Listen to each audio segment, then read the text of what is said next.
All right, we are live. Joined tonight with Thomas, Paranoid America. How are you, brother? That's me, man. I'm excited to finally do this with you, man. We've been planning this for a while. We have, right? So much good occult, esoteric knowledge and topics to dive down tonight.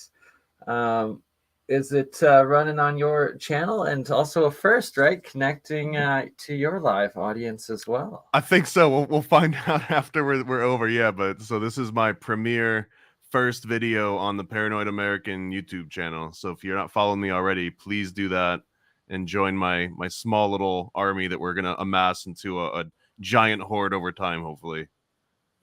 Exactly. And it appears we are live. I'm opening it up right now and I'm Sweet, about to man. share in the live chat. So, everybody, make sure you also go over to Paranoid America, give a like, and a subscribe to Thomas. Thank you, guys. And Yeah. come on, there we go. Boom, you are live. Look at that, We're killing Christy. it, man. It's a new era. Oh, and Roosevelt Suarez, you already got several people, 4 likes, 4 watching. Right, we're I good. love you guys. This is great, man. What a great way to start a Friday.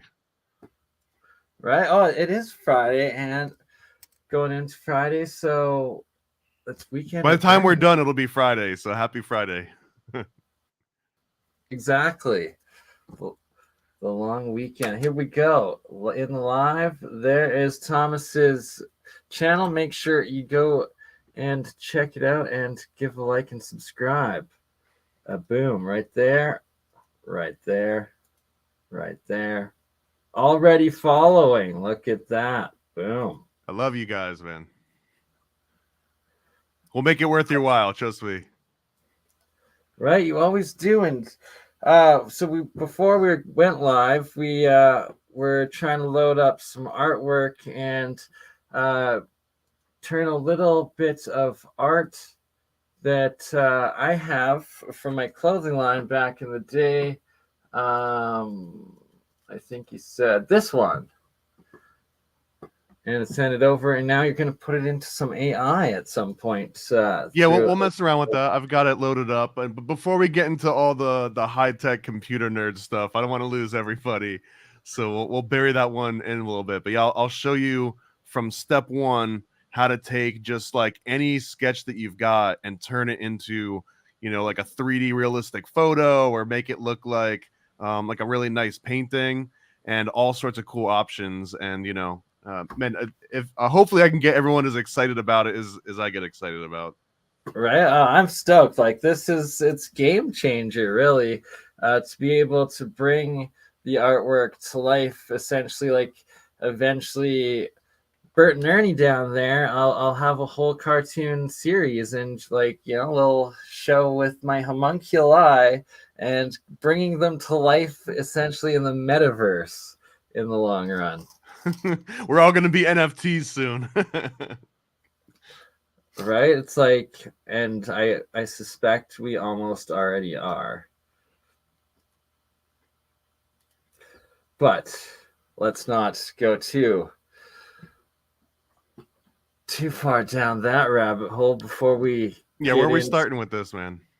So, alchemy, and this right here is some of the witchcraft alchemy stuff, and I find it just fascinating that they're bringing and making applicable use of the sacred geometry as well as the chemistry that I'm finding with my experiments, and then turning it into this spiritual spell casting, and kind of just wanted to get some of your thoughts on that.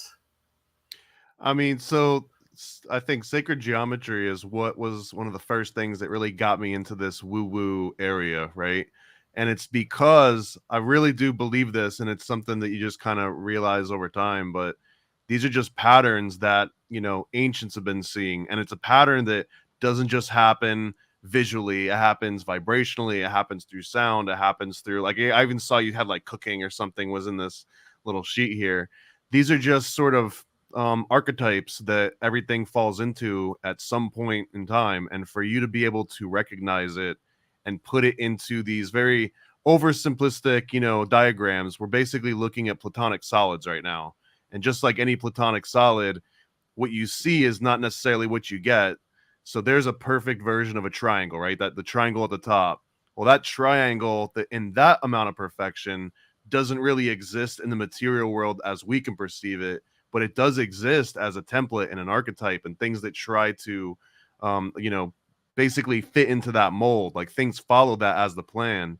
And I think that if you extrapolate that just one level higher, you get these weird cymatic patterns and these like complicated geometrics, sacred sort of emblems.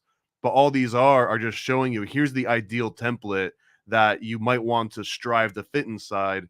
But I also feel it's really important to never get caught up in, and I have to like match this exactly. It definitely helps to get very close to it, like you were describing before.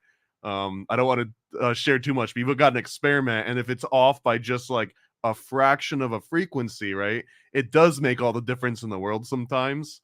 So sometimes in those cases, it's important, but being able to recognize the patterns, some people think that it's woo-woo sacred geometry, but it really is just you're observing some kind of universal language. And here's those platonic solids, right? So here's perfection in an abstract form. And see, what I've found is connecting these platonic solids, and that what the ancients knew is that these are the shapes of crystallization and matter and of a solid form, and thus also energy and dimensional energy. And when combining it with Walter Russell's octave vortex-based periodic table and other octave arch periodic tables, it takes the understanding of just creation, the universe, and what is solid matter and energy to just breathtaking levels of possibility, really. Well, and we're so spoiled too, because you had that picture of, like, for example, the dodecahedron. You look at it now and you're like, yeah, I think maybe I remember seeing that in geometry class, and maybe I slept through some, lecture on that particular shape.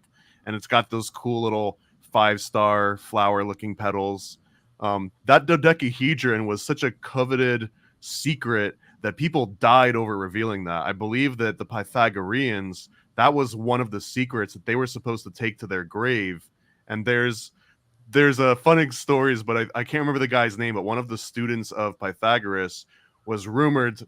One example is that he was trying to explain the square root of 2 as this irrational number, the square root of 1. And so there's some stories that Pythagoras drowned him because he was like, no, there's no such thing as irrational numbers, you go away now. But the other versions of that story is that, and it seems more credible, is that he actually revealed the secrets of the dodecahedron to somebody outside of the Pythagoreans, and that's what got him killed. And I don't know if it's true. It might also be one of those like William Morgan affair situations where it's a story that gets planted to reinforce the seriousness of these O's that you take. But also, maybe it is true, right? Maybe some dude actually got drowned because he told someone about the dodecahedron, whereas Right, like now kids are sleeping through it in class.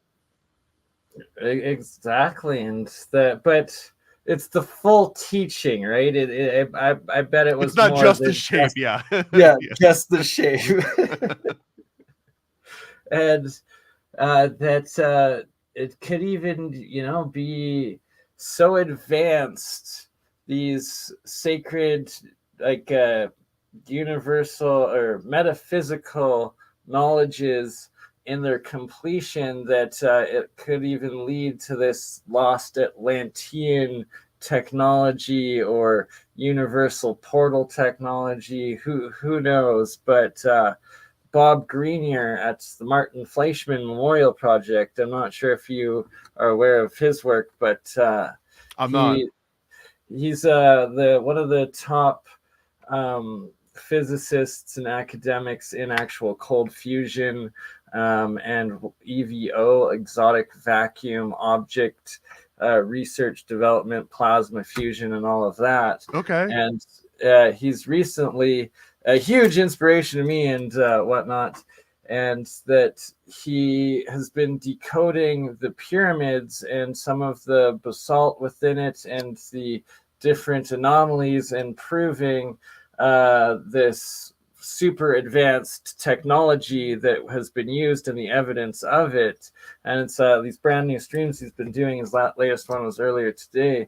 And that it's putting forward more of this theory of this lost Atlantean higher civilization technology that was these pyramid builders around the earth before the mad cataclysm of the Younger Dryas event, whatever it was, and that there is actual catastrophism and like these downfalls of man, golden ages, and now science seems to be actually proving this as well, where before this sort of speak was referred to as occult or esoteric. What are your thoughts on this, Tom? I think we're of like mind here, man. Like we could just pass the ball back and forth, but in my mind, modern day alchemy is probably the closest thing that we've got to, like a veiled description of fusion, whether it's cold fusion or another example. I don't think I've brought this up before on another chat, but when I was at Disney, we would get contracted by other companies that just wanted like that Disney touch to do some kind of animations and stuff.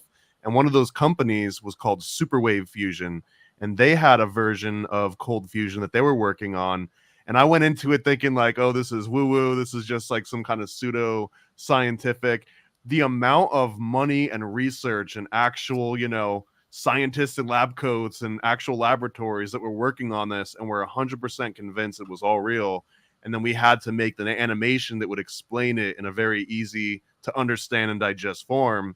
And through doing that, I was like, man, I just realized how little I know and how much I thought, I knew versus all of this. And over the last You're 10 gonna years, have to man, send me links to that after the I will. show. I looked it up That's recently, and it didn't look huge. like either they went underground or something else happened or they ran out of funding, but it was a huge operation out of Israel, I think.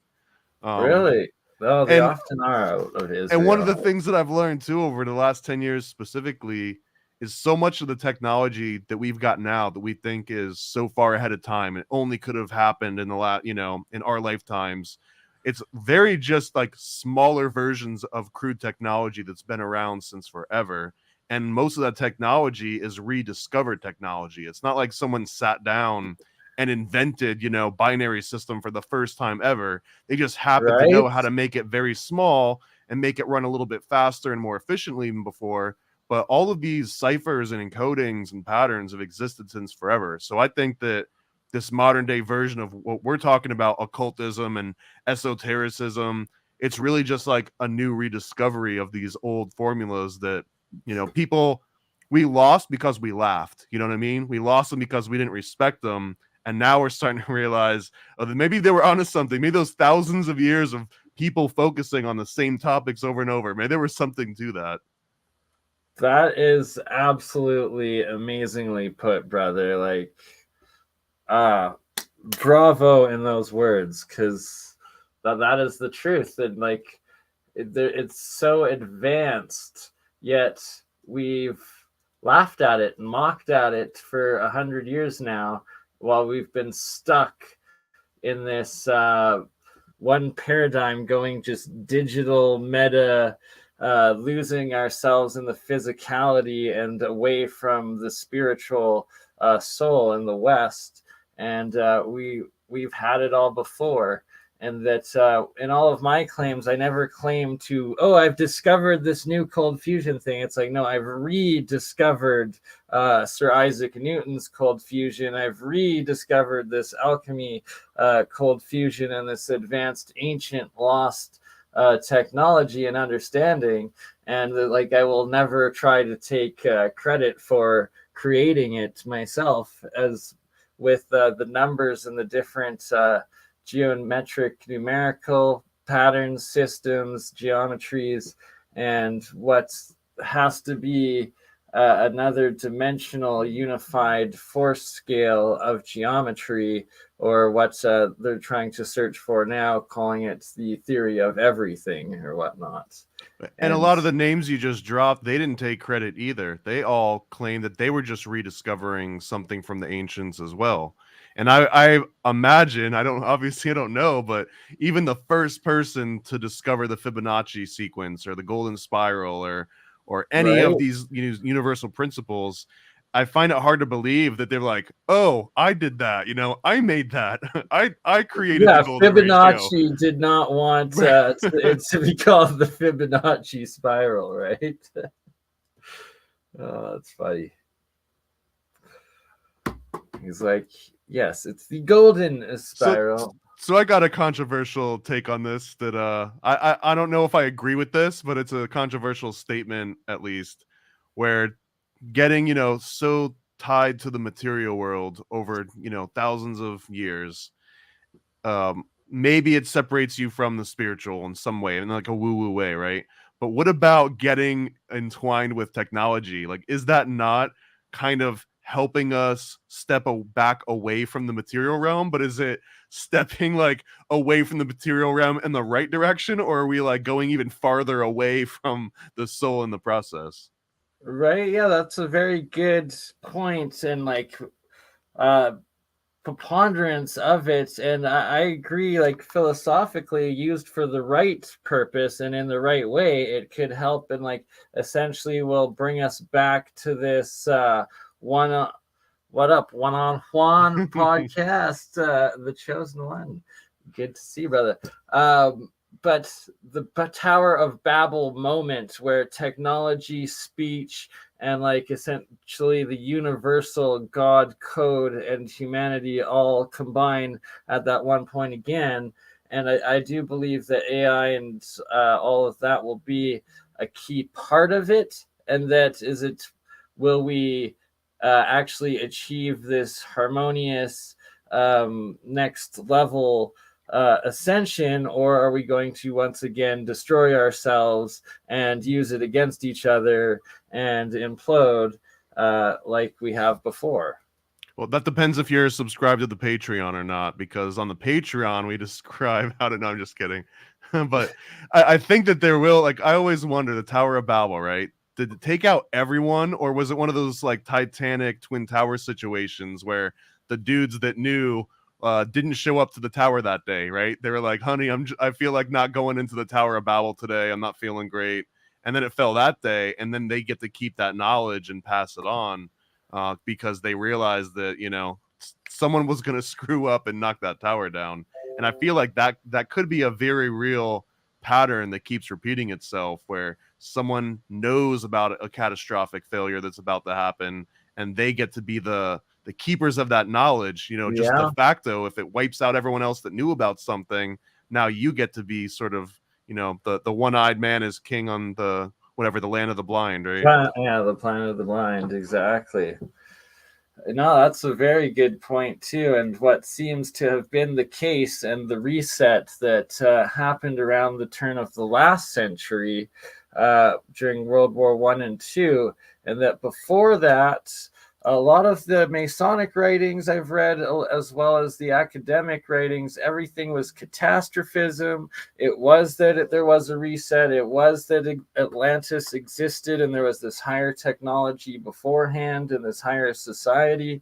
And then all of a sudden, we've been tricked into this YOLO, you only live once, we're the greatest of all time, we've never been this good before, new era society and belief. It's that feeling that every young kid growing up thinks like, I wouldn't want to live in any other time period, or at least not every kid, but it's kind of like this majority feeling of, I couldn't imagine life without today's modern conveniences. That's probably been a fairly reoccurring theme, relatively, unless you were just born just in time to be cognizant of like the Black Plague, in time to succumb to it. But outside of those, everyone probably feels like they're living at the height of technology, and they wouldn't be able to imagine any other way of living. Yeah. Because, God, it would suck to be in one of the down cycles, right? Like, Would you know though? Because if you didn't have more than a generation of context, it never really yeah. would seem like a down cycle unless you had some kind of, like omnipotent or omniscient style perspective. Which how could you? What do you think of this Sumerian tablet? Does that look pretty Star Trek-esque, or what is going on here? Have you ever tried teaching yourself to read Sumerian I have not, in but cuneiform? my friend Charlie C just got Chat GPT-4, and we're going to be giving him some different tablets and texts, both from the ones like in the Mid East, like this one that are authenticated, as well as a lot of the golden tablets from the Illinois cave, the Burroughs cave. I want to get some of the Crespi collection ones as well, and see if AI can read them or translate them, and thus kind of help verify their authenticity. Can we And trust it though? Like, cause of course not on the first ones, but like it's an experiment, right? right? And then No, of course. uh, It's yeah, so it's like great at sounding convincing and feeling like it's right. It like chat, not just chat GPT, but any of these AI it, text algorithms, they're 100%. great at commanding authority. So and it's funny because we're in this situation where even today there's so many different types of cuneiform that we don't know how to decipher, because the cuneiform technique is one thing, but depending on which region, like you might drive, Right? 14 miles to the east, and now, yeah, like sure they're using cuneiform, but they've got a completely different decoder ring, and the same exact symbols and the same arrangements might not mean the exact same things as they did from a town over. So that's what makes cuneiform like so hard to interpret in some cases.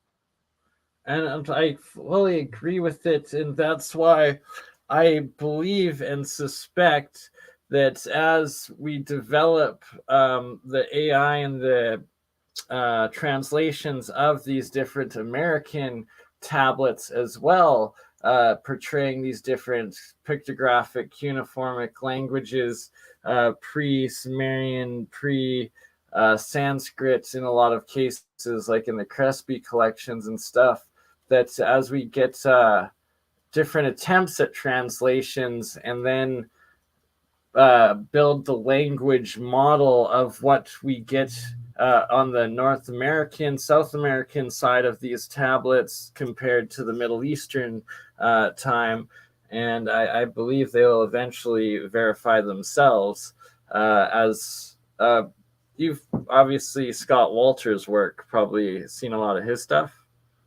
Yeah, I mean, you're probably much more of an expert on a lot of this than I am. Yeah, but he does on America Unearthed and stuff. But he goes on Leak Project with Rex a lot and stuff. But of verifying through the geology and then connecting with linguistics back in like Norway and Sweden and stuff of the runic languages on the tablets that they've gotten, I believe, in Michigan and stuff like that, and that they're popping up all over. And I know when the 1 year that I spent as a brother in a Masonic lodge, that I would often bring these topics up to the fellow brothers, and everybody is always fascinated in it. And that it's the belief that and understanding now that Moses and was it Imhotep, or the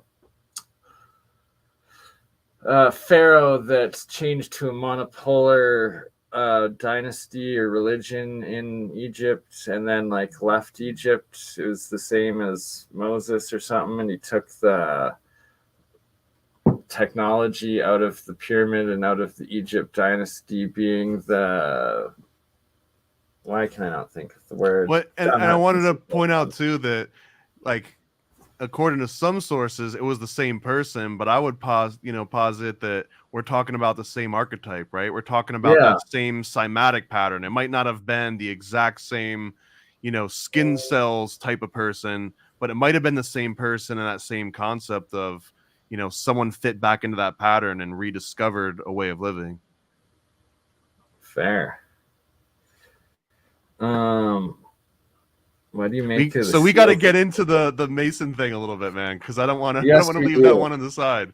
So you mentioned that you were a Mason for a year, and then you started telling me that part of that was that you just made it to entered apprentice, essentially. So you didn't get into fellow craft and master Mason. So first of all, like most people are always asking me this, right? But I want to know, like, what made you want to join the Masons? And because like it's not like they come to your door and knock on the door. That's actually No, you been have to seek it prohibited. out yourself, and Right. So it what were was you doing? Were you just like on the way home from like a movie and you're like, hey, there's a lodge, maybe I should join? Or was it something that you had contemplated for a while and then ended up trying? no, my buddy, one of my good friends' dad's a Scottish guy, was Scottish Freemason, and so I'm like, yeah, he's a decent enough guy, and definitely not evil. He's got a good job, it's cool.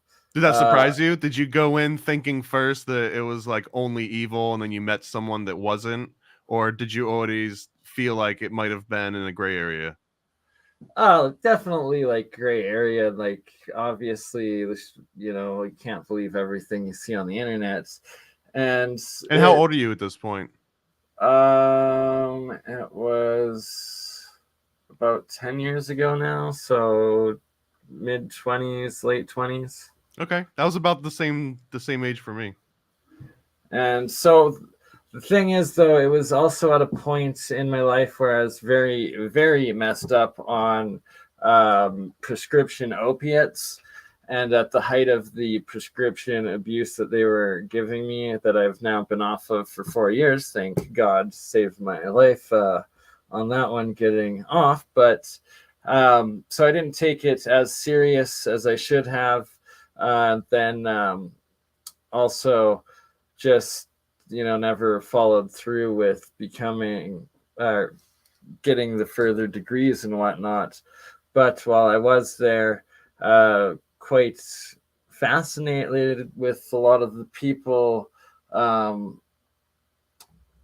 with just like the interactions, and that I knew a lot more for my own research, and then like access to the library and the amount of reading I did compared to other members and stuff like that. And That's yeah. one of the big things that a lot of people don't realize, because a thing that I hear a lot is like, oh, you could just go and watch a documentary, or you can just go and read all of the catechisms and the rituals online.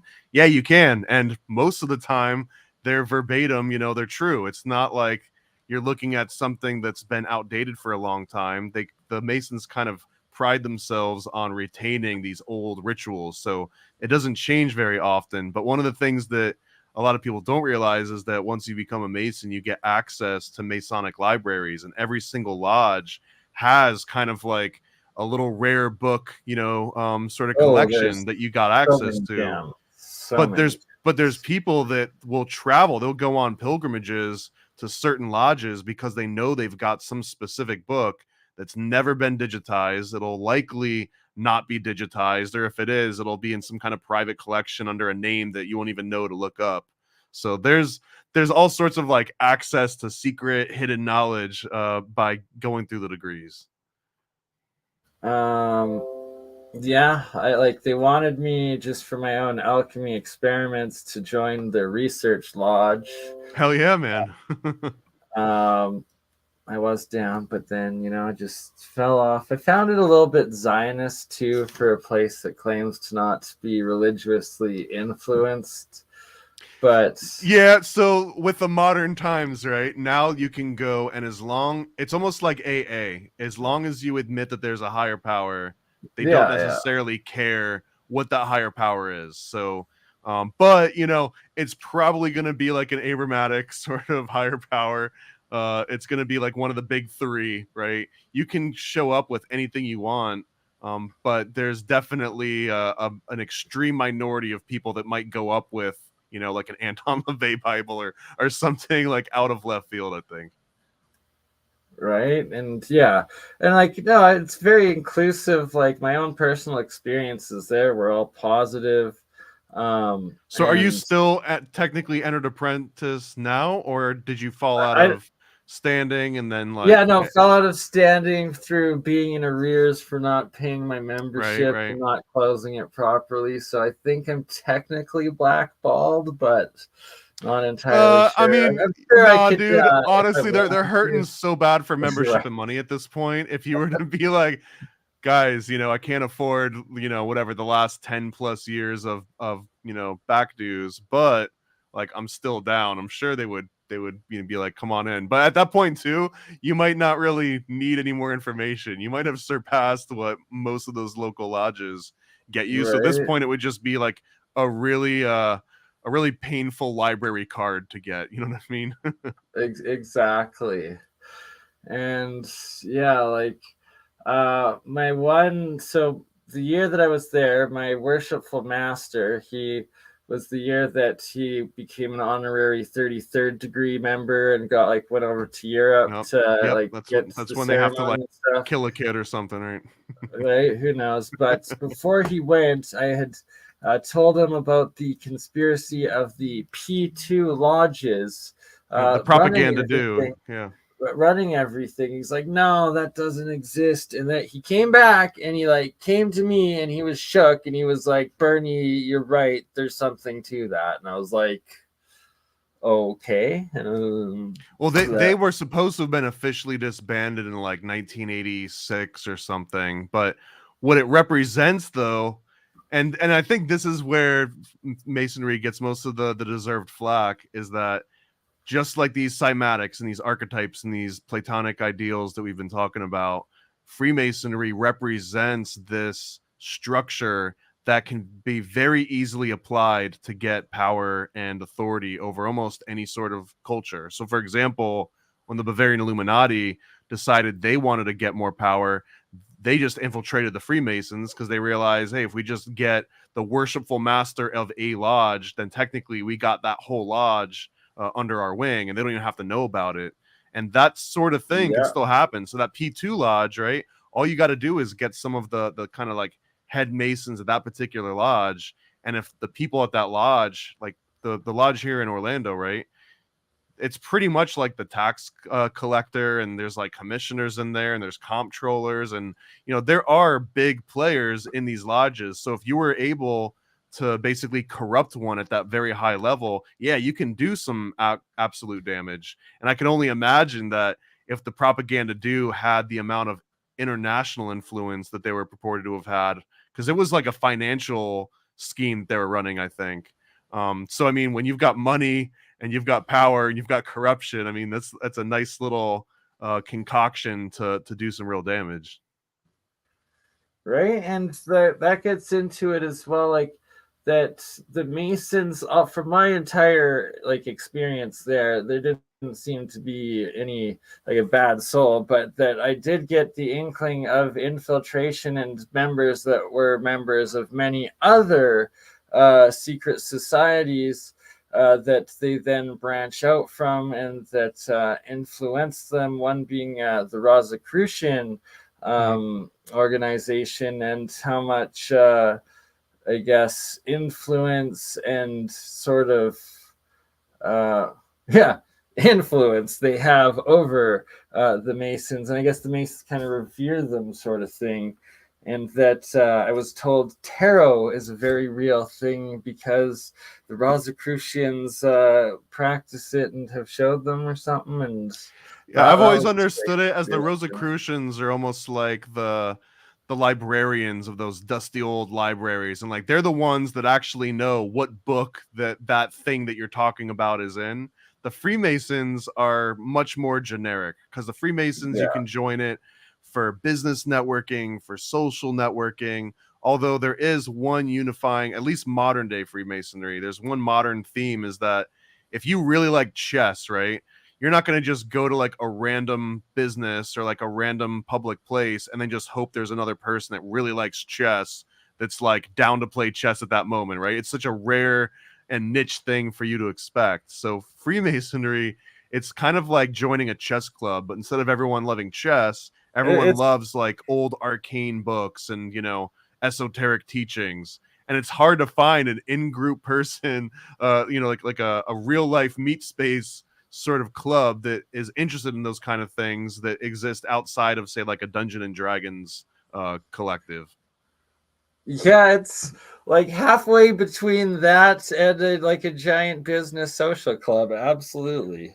And honestly, at this point too, a lot of people see masonry as an extra sort of like life insurance slash retirement policy, because if you've been in it long enough, they've got Masonic retirement homes, and And Masons do and they truly. do us so much good, like through the actual social programs and like fundraisers and stuff like that. Like they actually do a lot of that's something I experienced through the lodge, is that they do actually put a lot of money and care Well, back good and into like bad. people. Good and bad, because here's where the conspiracy theorist in me comes out, and that's that the Scottish Rite also is an example of where a lot of that early schizophrenia research, electroshock therapy, you know, pumping kids full of amphetamine and drugs, and the discovery of SSRIs, all this also comes directly from the Scottish Rite funding in the 1930s. But it's because they decided that they were going to take all this money and power and start focusing on something that they thought was going to be this like next quantum leap for humankind, and that was going to be understanding the brain. And their version of how do we understand the brain was going to be how do we understand what schizophrenia and dementia is. And that's where they started. And man, that amount of research basically turned into MK Ultra, basically turned into everything that we have now as like a travesty on the human mind. It kind of came from that well-intentioned funding. So there's a plus and a minus to all that. And I also want to note that a lot of those charitable acts of Freemasonry today, right? So you're talking about like the Scottish Rite helps children. They've got like a children's hospital. The Shriners have another version. There's even like a Masonic medical research center. They discovered something called the M cell, which is named after the Masonic cell that exists in the heart.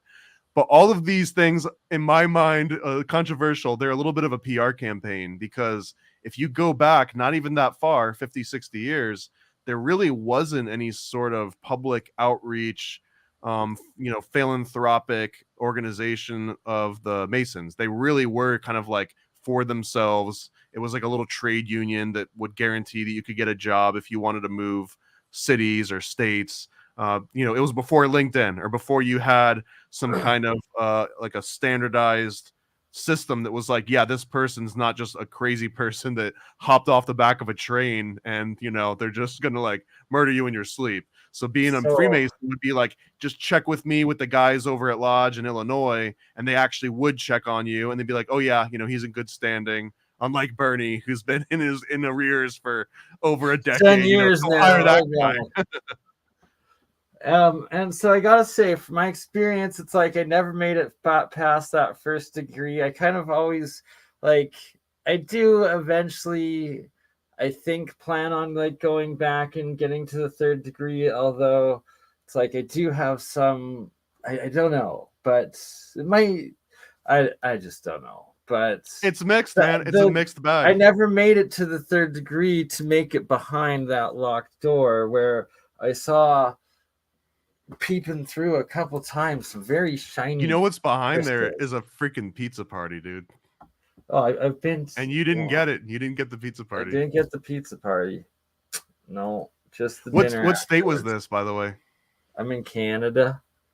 So okay, so this was a Canadian lodge. This is a So Canadian I don't lodge. know. This is outside of my understanding, because I just know about the northern and southern jurisdictions of Freemasonry. But I don't know like what happens when you cross the line to Canada. Do they like, you know, do you have to wear like a different like magical underpants or something, or I have no idea. There was no magical underpants involved for me, so couldn't tell you. The So the first degree, the one degree I did go through, I read the practice online the night before, and it was The turned out catechism you're talking about? yeah, like just the first initiation and the practice of it, and like it was exactly word for word what happened, and I had like read all the way up to like the 20th degree the night before, and was like, well, that kind of took the fun out of all of it for me. Now that the first happened exactly like it did, now I've read the 2/3 of the way through. Interesting. Yeah, And and we were then talking about this earlier, and I mentioned that this is one of the reasons why it's supposed to be the big taboo of divulging the secrets of the lodge. And it's not necessarily because in that first degree they're like, here's the cheat code to life, and if anyone else finds out about this, we'll kill you. It's more like, hey, don't ruin this for someone else that comes in and didn't read ahead.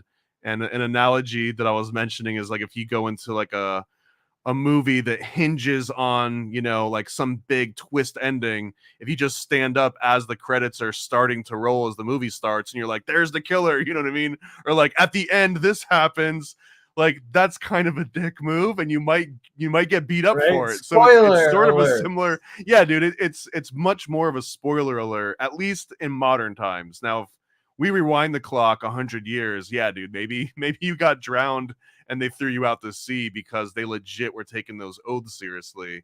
But I think today it's evolved into more of like a metaphorical, like, hey man, don't be a dick. Like that's kind Yeah, of the right. oath. And just the practicing of like in respect of old traditions and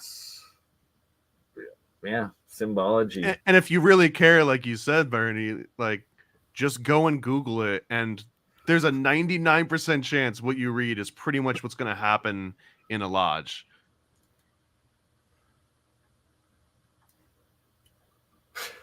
KY. Don't burn me, KY. Yeah. And we are live on Twitch. I have angered my fellow Twitch podcaster, apparently. Oh, here we go. Some real witchcraft. Back to the symbols and sigils. What do you make of this? And, like that's another thing people don't understand is that what we're looking at here is not what I ever saw in no Masonic lodge. This is occult stuff well outside Masonry and the average.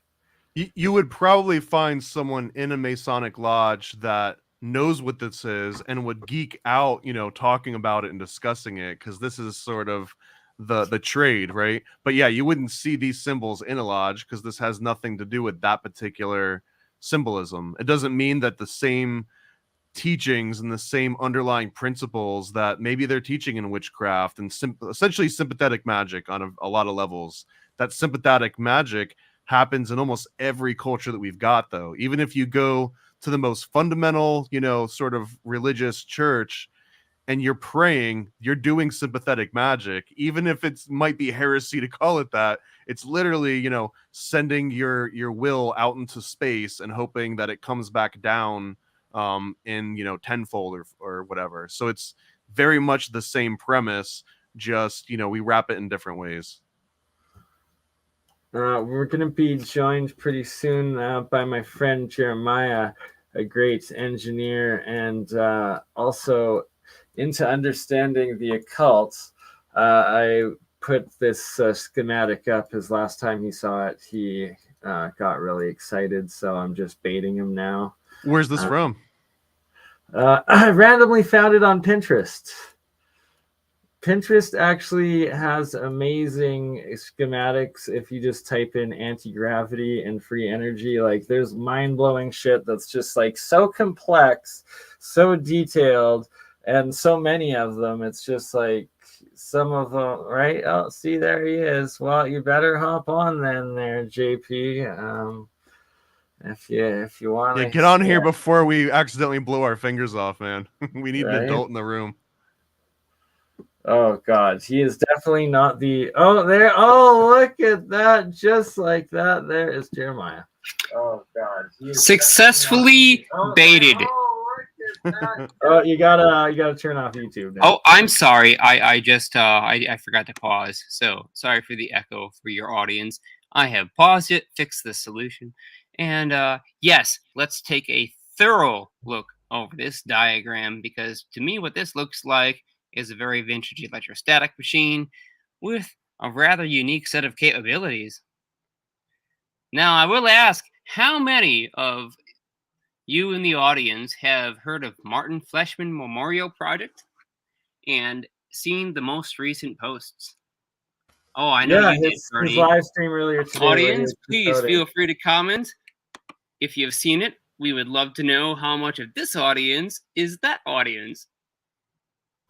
Okay, and for reference, Thomas, that was what I brought up earlier. Bob Grenier going over the granite and basalt in the pyramids of Giza there, and proving that there was like nuclear technology and stuff like that being used.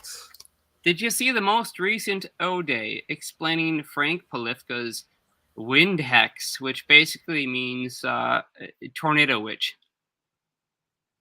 Yeah, I caught the last half. Tornado witch, so like the summoning of vortexes, essentially. Quite a fantastic mechanism. So, in the Tornado Witch, his very simple device using something shaped precisely at the angle of the side walls, and the divergence of those angles are now being able to produce complete disintegration of glass, silicate bottles, of various other materials, chicken hearts, wings, tungsten, biological materials, grains, stones, all order of materials that you could possibly imagine sticking into this machine. They are torn apart, not mechanically, but electrodynamically. Charge separation is incredibly powerful. And as we've said many times on your channel, Bernie, when you strip the electrons right out of all covalent bonds, they cannot covalently bond because they rely on the valence shell electrons in order to connect with each other. And when you strip those out, the nuclei is now accessible. And when those nuclei slam into each other, it's not too surprising to see protons and neutrons break off. And we get transmutation of elements and the excess energy required that was absorbed by the atom originally during its binding. Now, you said chicken hearts. Are we talking about using anything we want as fuel? I'm using that as an extreme example, yeah, because you could stick literally anything in there. This guy is tossing soda bottles, glass bottles, cans, grain, hay, biological materials, anything into this machine.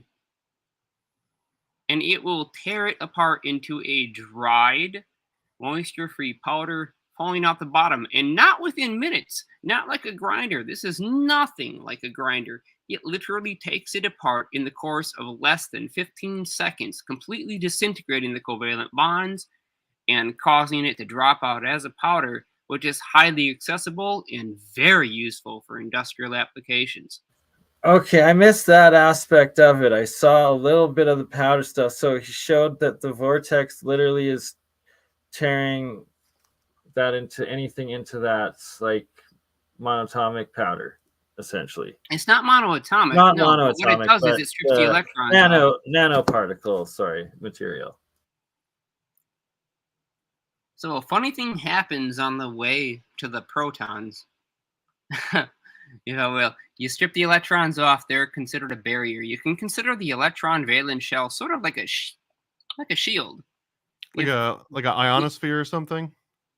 In a manner of speaking, just like the Earth's ionosphere blocks high energy, positively charged solar particles, primarily being made of hydrogen, helium, and other materials.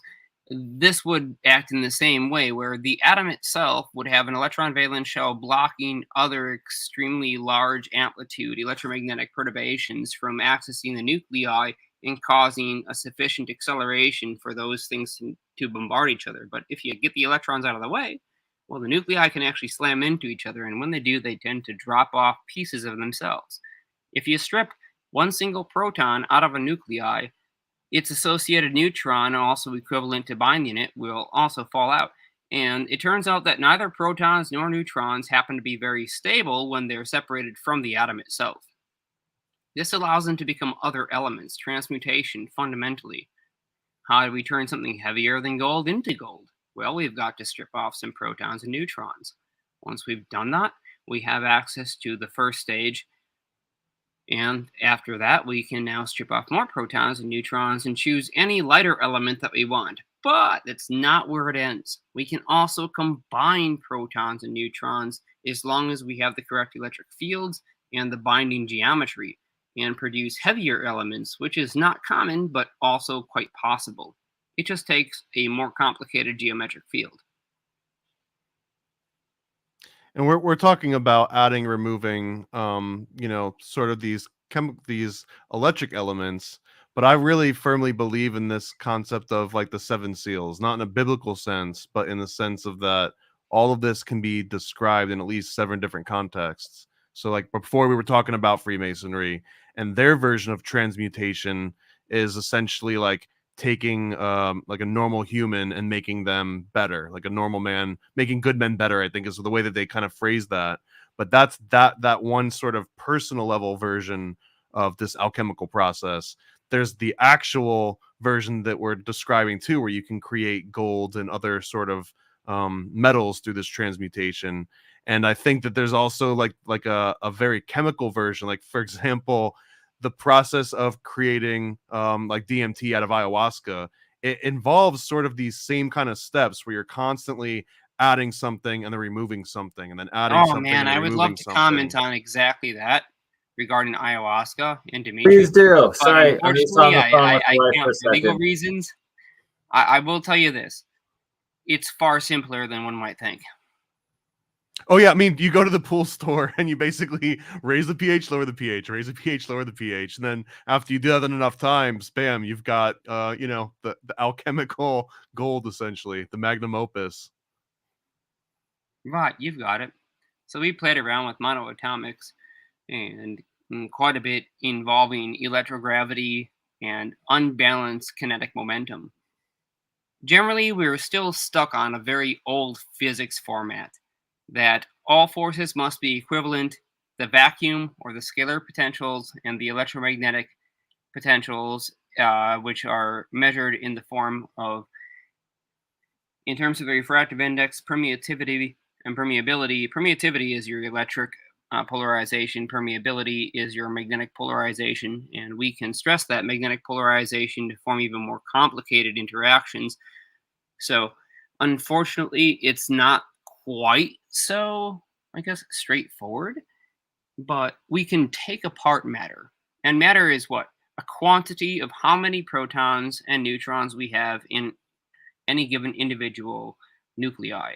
Of course, Right. they will and what then collect arrangement free they're in, right? electrons from the atmosphere or from any other source that they can gain in order to form what we would call an atom, which has a balanced number of electrons and protons and neutrons, so that we have a proper quantity which is self-stable. Nevertheless, if we have a differential, if we don't have enough electrons, the protons and neutrons are not self-stable. Just take a look at the physics that we have right now from particle accelerator data. If we have a neutron that's sitting out there in free space, it's not bound inside of a nuclei, and it's not being stabilized by some external field, it tends to actually break down. All right, hold on. The particle accelerators often remind me shockingly like the geometry of these alchemical sigils, seals, and spells, and the amount of energy that they have going through them. Is that in fact what they're doing? Are they opening up these crazy portals? Like, well, what's going on there? Well, what do you think? Well, the portal is an entirely different context that we can get into in the future. In the simplest format, though, let's just talk about transmutation. What's required to create the right conditions for nuclear transmutation. How do we take a heavier element and break it down into a series Put of it on lighter the anode elements? side of Oh, simple. electrolysis. What's a hydrogen, right? What is hydrogen? You would know this, Bernie. Go ahead. Of what is hydrogen? Atomic hydrogen, the basic hydrogen, what you're breaking down from water, the fuel of everything. Nice. So what's hydrogen? Why is hydrogen or helium or any of these very light elements different than, say, some more complicated molecules? This is hydrogen right here. This is the atomic orbitals of hydrogen, and I find this particularly fascinating in the dimensional geometries of how the planes that they're showing up on for apparent bond or the orbital layer. Can you explain this a little bit, Jeremiah? Yes, I can. So as the electrons are orbiting around the nuclei, there's a very hard limit at the fine structure constant, which is based upon the Planck scale, where the electrons can't actually fall towards and strike the protons in the nuclei. We would think that the negative electric charge of the electron in a hydrogen, our simplest single proton atom, would be capable of falling into the proton and would strike it, but for some unknown reason in the conventional physics, that electron does not fall into its oppositely charged, positively polarized proton in the nuclei. And so why does this happen? Well, it turns out that there's actually a polarization of the refractive index, which means there must be something between the electron and the proton which would prevent those two things from directly interacting with each other and simply falling towards each other. As the electron falls towards the proton, it begins to accelerate and gains a tremendous amount of angular momentum.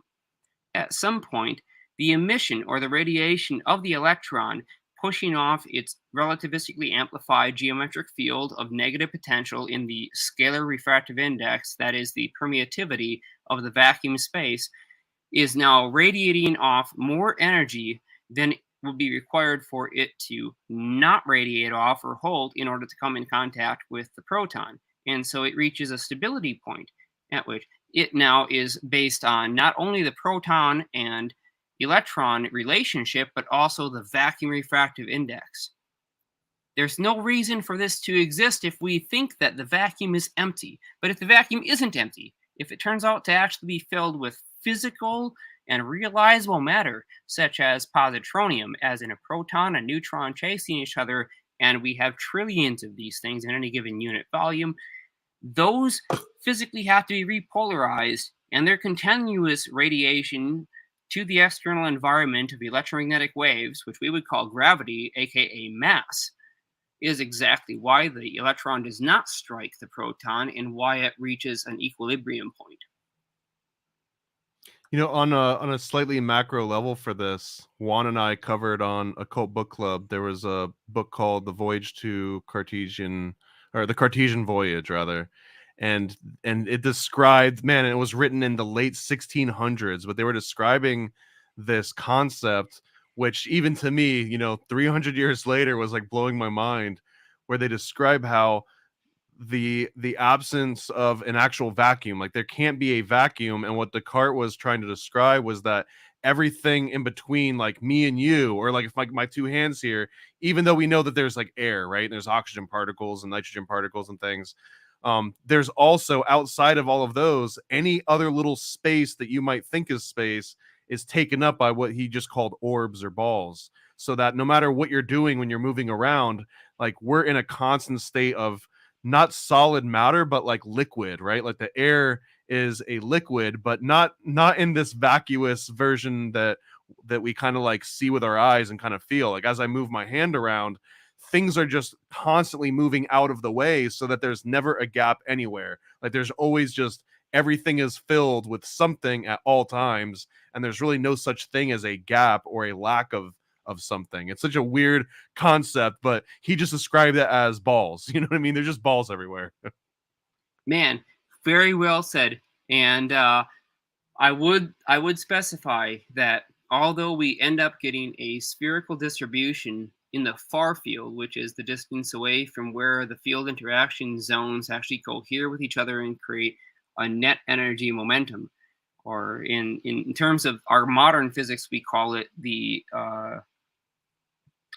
energy momentum tensor. This is how much physical motion is encoded into any physical volume of space. But the physical motion isn't some abstract concept that has to do with the vacuum or the refractive index. Oh, hold on just a second. Babe, you've gotten a link. Please join. Yeah. Okay, thank you.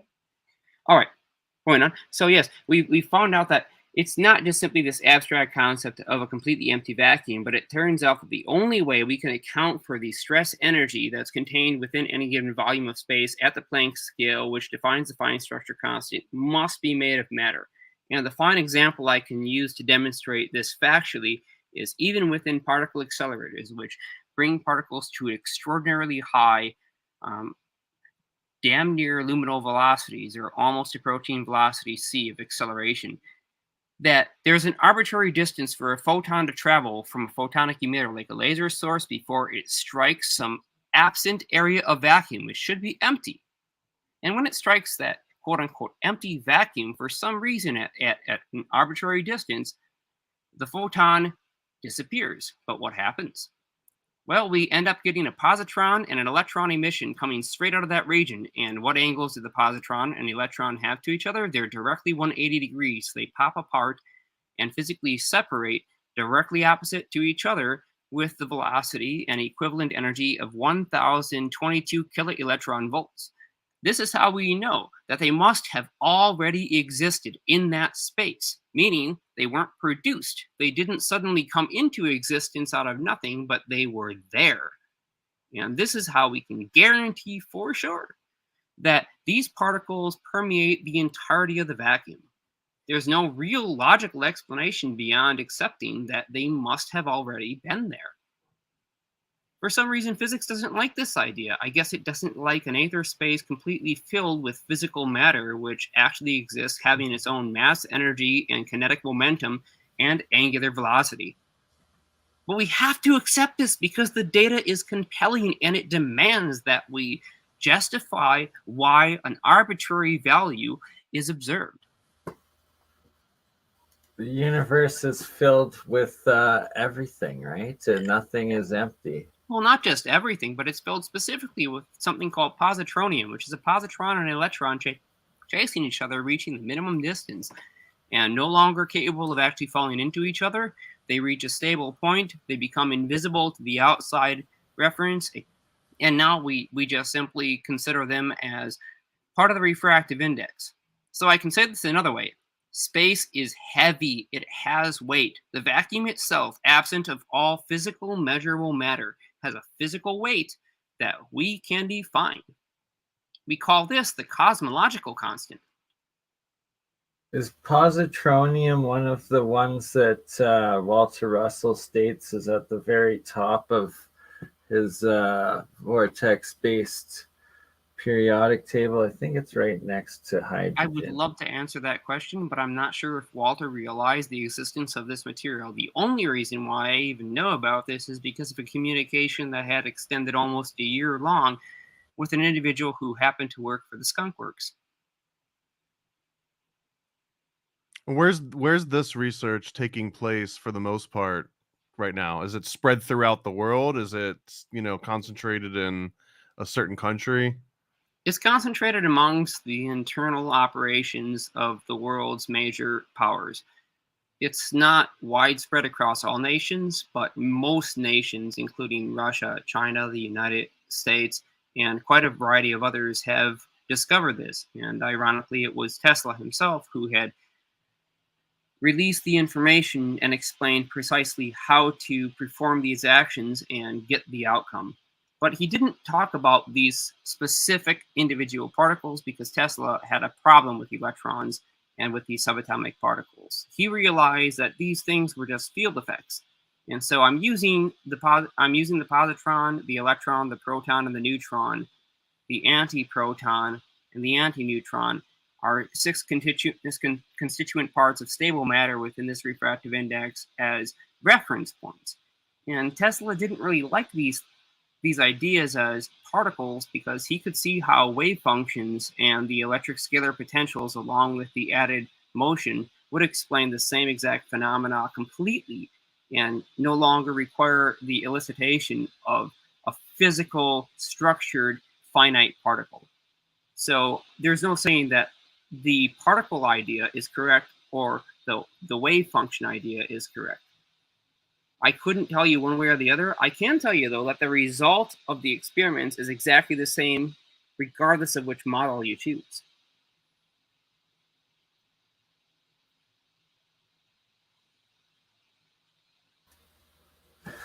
All right. So what do we make of this matter?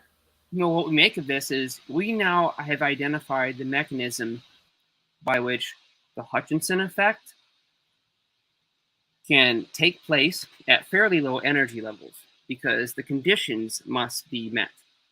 And the conditions are as follows. We need a magnetic B flux, as in we need some saturation in the J-curl tensor or the permeability of the localized vacuum.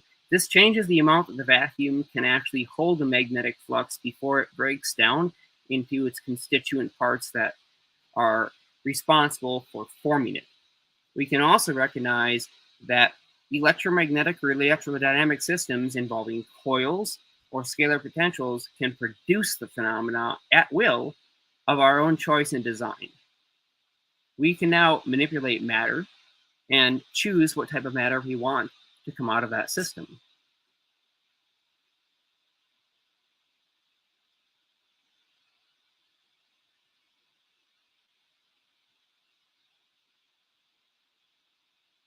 Bob Grenier has pretty much demonstrated this, I would say, conclusively. I've done it in my vacuum chamber on a multitude of occasions. We've even seen this strange phenomena without vacuum in normal atmospheric conditions using a catalyzed dielectric material as a liquid in Omasa, which is a Japanese company which uses vibration plates powered by piezoelectric transducers and a mechanical vibration to physically separate out water and produce other heavier elements and break down platinum into a various number of constituent particles and elements, including some that are heavier and some that are lighter. So there's a sufficient amount of evidence to demonstrate that we can do this.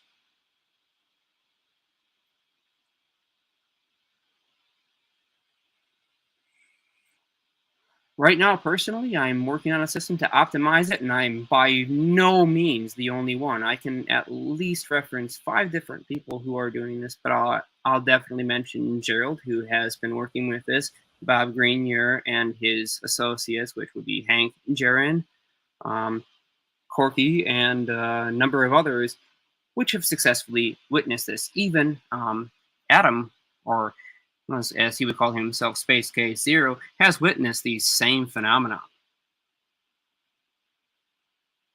And it really isn't that complicated. We just have to accept the fact that the universe isn't structured in such a rigid format as we've been told.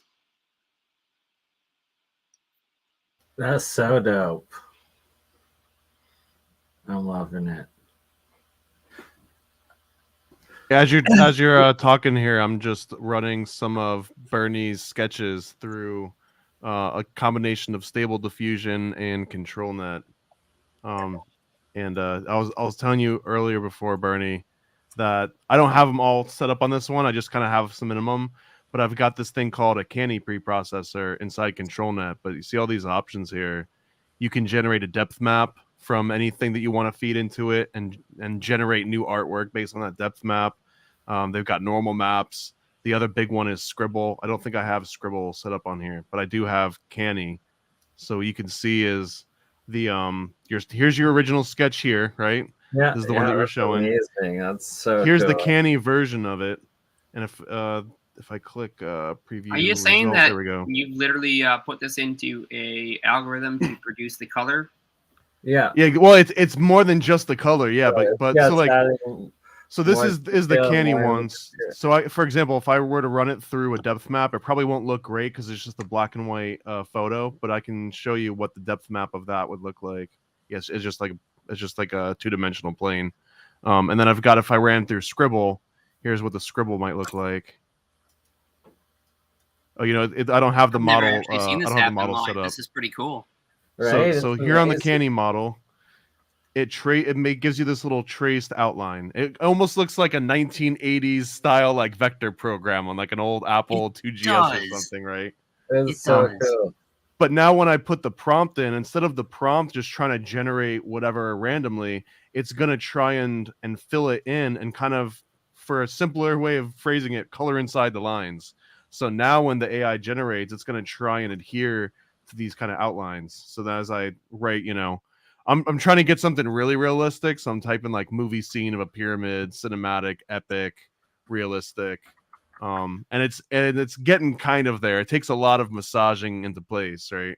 But you can see that it adheres exactly to the line work. Like It it's really not does seem deviating to a have little gotten the bit. perspectives right. It's got the Right? foreground It's and the so background right. It seems awesome. to have identified the horizon for which objects can exist upon, except for that last pyramid in the back. But That it's seems to be a kind of little out because of place, I but I thought gotta it give it to credit. begin with It's was done a a good sky job. pyramid. Well, and it's because Yeah. like it's There's trying a its cloud best up and it there. sees these like, is Yeah. that a tree? No. Is it a cloud? You've Yeah, got like a no, little it's cloud. filigree on the left, right? So it's doing its best to like make sense of For what that sure. might look like. I would love if you could take, Mhm. GPT-4 or GPT-5 and have a little marker where you could stick it on one of those object inlines within the traced structure and tell it which piece is what. So you could have picked that thing floating in the sky beyond the horizon and up and above and said, "This is a cloud. Don't screw it up. It's not sand. It's not a pyramid." And then it would know to turn that into a cloud. Unfortunately, absolutely I don't know can. if it's that developed yet.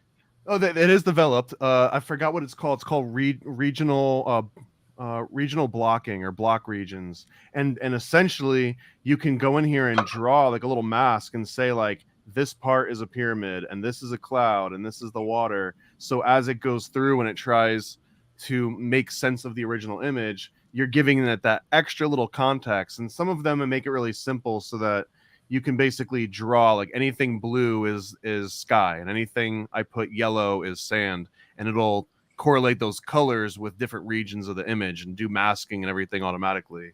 May And I you can ask see you? here's the Z depth version. Yeah, go ahead. So I've not used GPT-4 or GPT-5. For some reason, I think I have some hack on my computer or maybe something else going on that I can't use the services. It automatically kicks it, says that I have exhausted the maximum number of my free options to render an image. And this happened the first time I ever used it. I have never been able to successfully render an image even with GPT-3. And we have 2 new versions out now that I have yet to use because my computer absolutely prevents me from doing it, which is why I'm very, very curious, since you seem to have the access to it. I would Well, love I don't if think you could can do a few use search terms. GPT to generate images. Like GPT Yeah, can read GPT images. is a chat bot. It's not. Yeah, it's a text model. It's called a LLM, I think, which is like a large language model. So the way that ChatGPT and LLMs work is that you give it some kind of context and it just starts generating one word at a time, and like each word it tries to make based on the previous ones. But all of these image based, a lot of them either use a GAN, which is a generative adversarial network, or they use something called diffusion methods. So this stable diffusion, and which kind of works the same way as Midjourney and DALL-E. It's essentially just like a really hyped up version of a denoise filter. Like if you were to open something up in Photoshop and it's got a bunch of noise in it, Photoshop can be smart enough sometimes to like try and add clarity to it. It'll take like a blurry out of focused image and make it a little bit more in focus. Well, if you just take that same concept and imagine you just took pure blur and kept sharpening it over and over and over until it became something, that's essentially what all the stable diffusion is. You're saying every time you deblur this image, make it look closer to, in this case, a realistic pyramid. But if you typed in dog, it's taking that same just static noise and blurriness and trying to like shape it into something. I like it. It's Well, like what I each would really one like to know is is, could you put in whole new text world. prompts and have it generate images dynamically without a visual prompt Yeah, previously that's imposed? what you do with like Dolly and some of the other programs. Yeah, so like for example, if I just disable this control net, it's going to stop trying to follow that layout. So now if I just run this again without anything to follow, now we actually have a truly, Salvador Dali style painting of a pyramid. And if I wanted to go in That's here pretty and cool. like I'll bump this up to make 8 at a time. So now we can see a whole bunch of different variations of what a Salvador Dali pyramid might look like with no guidance at all. And you Wow, can hold see on. Go back here. Okay. You see that center pyramid? yeah, let me pull that one up The specifically. 8 I'm images loving pyramid. this. Yeah, that one right there. I would recommend that you capture that. I would love to find out what the actual angle from the peak to the base is, and let's Ooh, I see, see what because you're there is saying. this 73 point what is Good it 345. Geez, I hope I have that number right. There's an exact angle that has been well recognized for the Godi pyramids, which is a Russian pyramid adaptation, and I would be very, very interested to see if it's chosen the same angle based on the information. Right? So yeah, I'll grab this one and send it to you guys, and we can analyze it, and then I'll show you something else Yes, cool let's too. do that. If this means that the GPT program, or if it can analyze that and find the correct angles, we might be able to extract fundamental geometric structures. Dude, not only can it find the angle, but there's now a model that came out this week. It's been worked on for the last 6 months. There's a model this week. You can upload an image, and it'll show you exactly what angle, if it were a real image in real life, like where the camera would have been taken, and then you can have it re-render that image from any angle you want, 360 degrees on XYZ planes. It doesn't always look great because there's you don't have all the information you would need to say, look at this from top down, but it's kind of the same premise as those rear view cameras when you start backing up in your car, where it can kind of triangulate the position, and once it knows the angle and sort of the lens refraction, it can make an amalgamation of what that would look like from some other perspective. It's absolutely wild, man.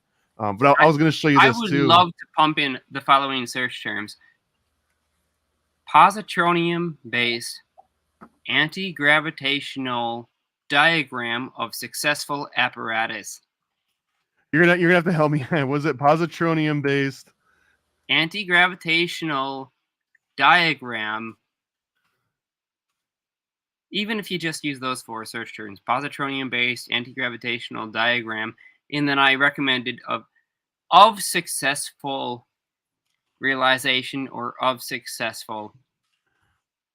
You don't necessarily have to finish the sentence. It doesn't really care about proper grammar so far as not only does it not care about proper grammar, but the way that this diffusion works usually is that you're trying to describe something visual.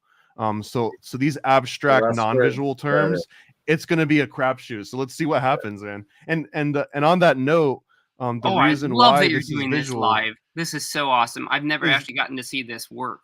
Well, and if you look at these sampling methods too, the ones that are typically, if you were to go and use a free online service, like something really fast, they're typically using these Euler algorithms, and there's Euler and then Euler A. Whenever you see an A, that stands for ancestral. So ancestral meaning that it continues to evolve each time that you resample something. So it constantly is changing and typically grows in complexity and detail. Whereas a non-ancestral, it's always working towards one common goal, and you're just iteratively refining it over and over. So then we're getting a little bit of the weeds, but the reason why I'm pointing out Euler and Euler following subtext terms.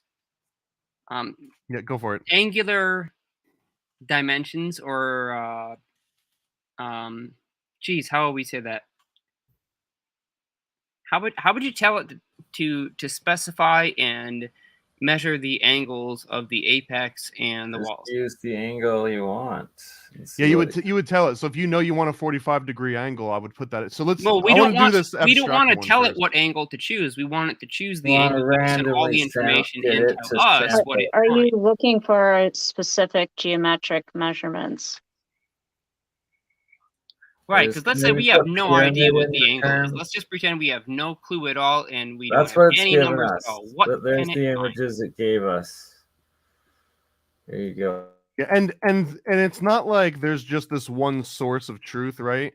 This is just one model of many, many, many models. This one I'm using right now is called Realistic Vision 1.3, and technically this is the in-painting version. Let me take the in-painting out, which is a whole nother rabbit hole of like what in-painting is.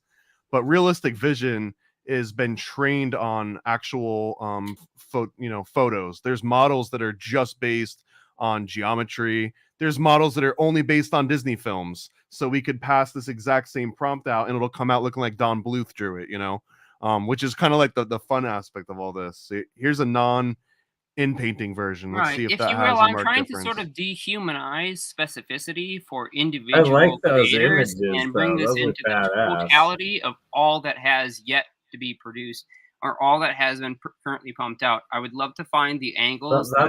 Are these what it came up with Jeremiah's description? Yeah, this is positronium-based anti-gravitational that's diagram of successful realization angular dimensions. I would love every one of those diagrams. Please, Yeah, please, 100%. please, yeah, dude. take every Like, one look of at those. that. Let's copy you know paste what's- them over as Jeremiah, images. you just got gold. Let's take a look at these. So this is just this one seed, and we generated 8 of them. Like I can go in here and just be like, here, crank out 800 of these guys, and we would be here for a little while. But maybe 9 more. Let's get 9 more. we'll do 8 at a we can do 8 at a time. And then the other thing too is you can do negative prompts. So like for example, some of these, like we might not want some of this kind of like attempted text, right? Jeez, Bernie, are you seeing Walter Russell? Yeah, always. Because I'm seeing that too here. I'm adding some negative prompts here for text, blurry, watermark, cropped, just to get those out. And then I was mentioning these sampling methods. These ones down here actually take into account the noise that happens through just photons bouncing around. See, like Euler and Euler A assumes this perfect vacuum, but like we were just discussing, real vacuums don't exist, right? So as the light bounces off an object and your eye is observing all of this, there's a little bit of noise, there's a little bit of chaos that happens that makes those things look more realistic. So that's what a lot of these more advanced sampling methods do, is they simulate the actual sort of chaos that gets introduced into the system of light bouncing around and how we perceive it. So if I use one of these, they usually take a little bit longer because it's actually simulating light, almost like a 3D engine doing ray tracing, but on a machine learning level. So now if I regenerate these, it's probably going to have a marked slight difference where instead of getting these kind of blurry looking 70s classroom presentations, it'll probably be a little bit sharper. So you said it's simulating light. Can you define parameters for like the angular distribution? If you wanted to train your own model and add your own sampling method, yeah, these ones are based on actual observations of people that have been running models through how photography represents these kind of formulas. They kind of reverse engineer like a realistic photograph and then extract the formula from that. So you can see these ones already have a lot more contrast. They're a little bit more defined because it was a little bit more specific and because of that sampling method. And then we can see that a lot of these have kind of got like spherical shapes or oval shapes. So if you really wanted it to be angular, for example, I can give weighting in here. So if I wanted to say angular, I want to give that a 1.5 weighting. Now, all of a sudden, we're going to see the results are going to have lots of angles on them, just because I'm being a lot more specific about, give this 150% more. And bam, you can already see there's a triangle here. Yeah. We've even got like a little, you've got like a eye of Providence down here on the bottom left. That's pretty cool. Pretty epic. Yeah. Pretty Illuminati confirmed by the AI. This is like not even the tip of the iceberg, man. This is just like the most basic versions of all this. You've got LoRa networks and hyper networks and textual embeddings and stuff. And again, we were just starting out with like this cool little canny drawing that you drew, right. this pyramid drawing. Very So impressive. let's take that prompt, right? Positronium based anti-gravitational. Apply it to that and drawing. force it into this. And this is where the fun starts, right? Wow. So let's see. And we'll get 8 different versions of it on top of that. Beautiful. So wait, what's the string now? Positronium, anti-gravity, angular. It's Distribution? positronium-based Oh. anti-gravitational diagram of a successful realization with angular dimensions. Oh, And then I've boy. got some negatives here. So, and then here's what we're getting on the other end of that. They're almost done cooking.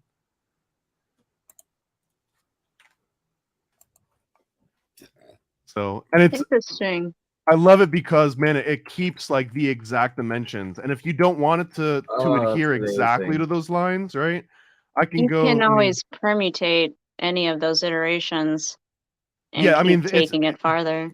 basically endless ones. And I can take this and inpaint it. I'll show you in a second. But I can also say, hey, like right now it's this guidance start and end, right? So as it starts with this blurry noise filled image, it's saying like don't pay attention at all to Bernie's drawing until you start getting to like the final steps of your modeling. So that this is almost like if you're cooking a steak, right? At the very end, when you're like adding like the final little ingredients, that's when it's like, okay, now we're gonna mold this into Bernie's drawing. So if I take the guidance end and I knock it down to like 0.4, now what's going to happen is that it's going to kind of use this as a basis, but it's also going to deviate a little bit and let the noise kind of take Right. over.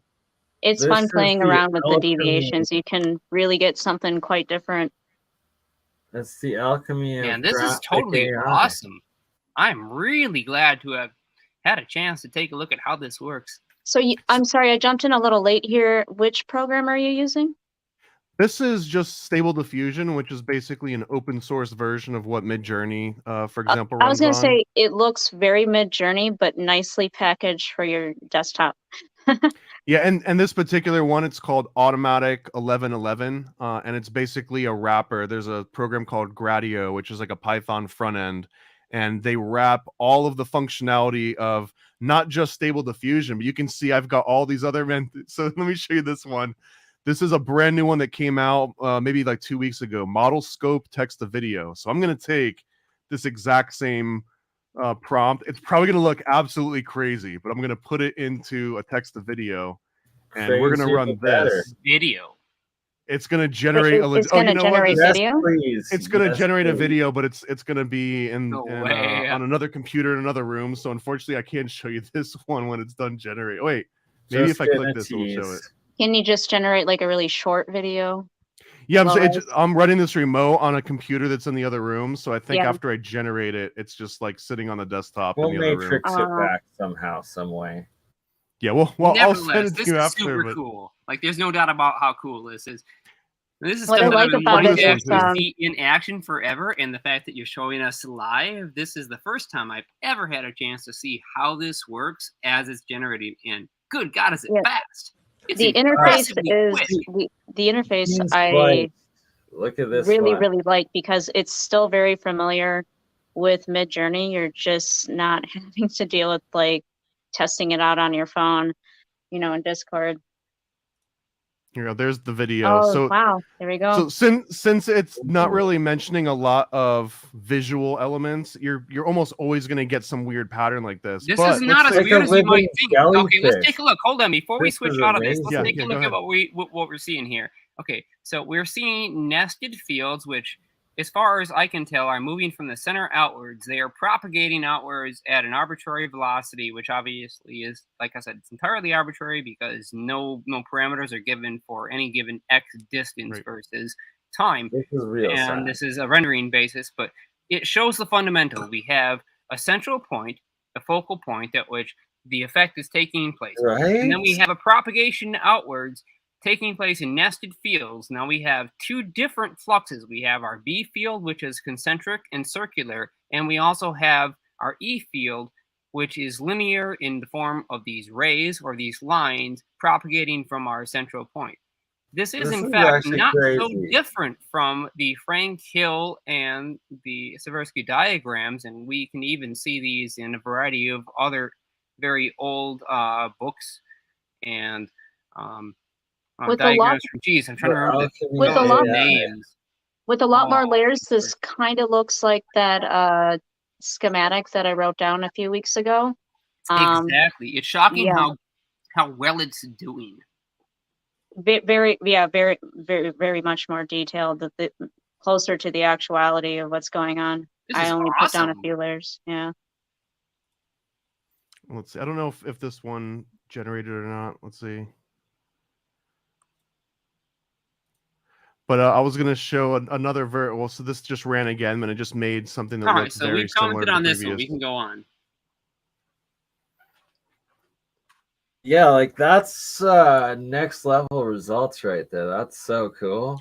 And I want to show you another kind of like on a less serious note, but on the same cool technology. Like I could go in here, and for something a little bit more visual, I could say, Hold up just Nikola a second. Tesla Yeah, okay, let's punching do this one. Edison. Then I have a really simple prompt, and I'm curious to see if it'll get the simple prompt correct, because we do have a reference that we can bring back into this stream. For image or for video?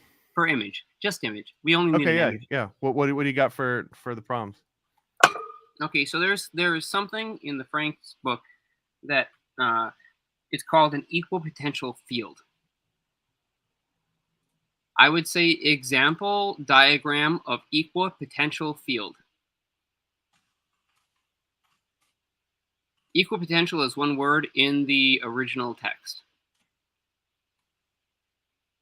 Usually when you see example and diagram, you're going to get some kind of text or like graph looking paper.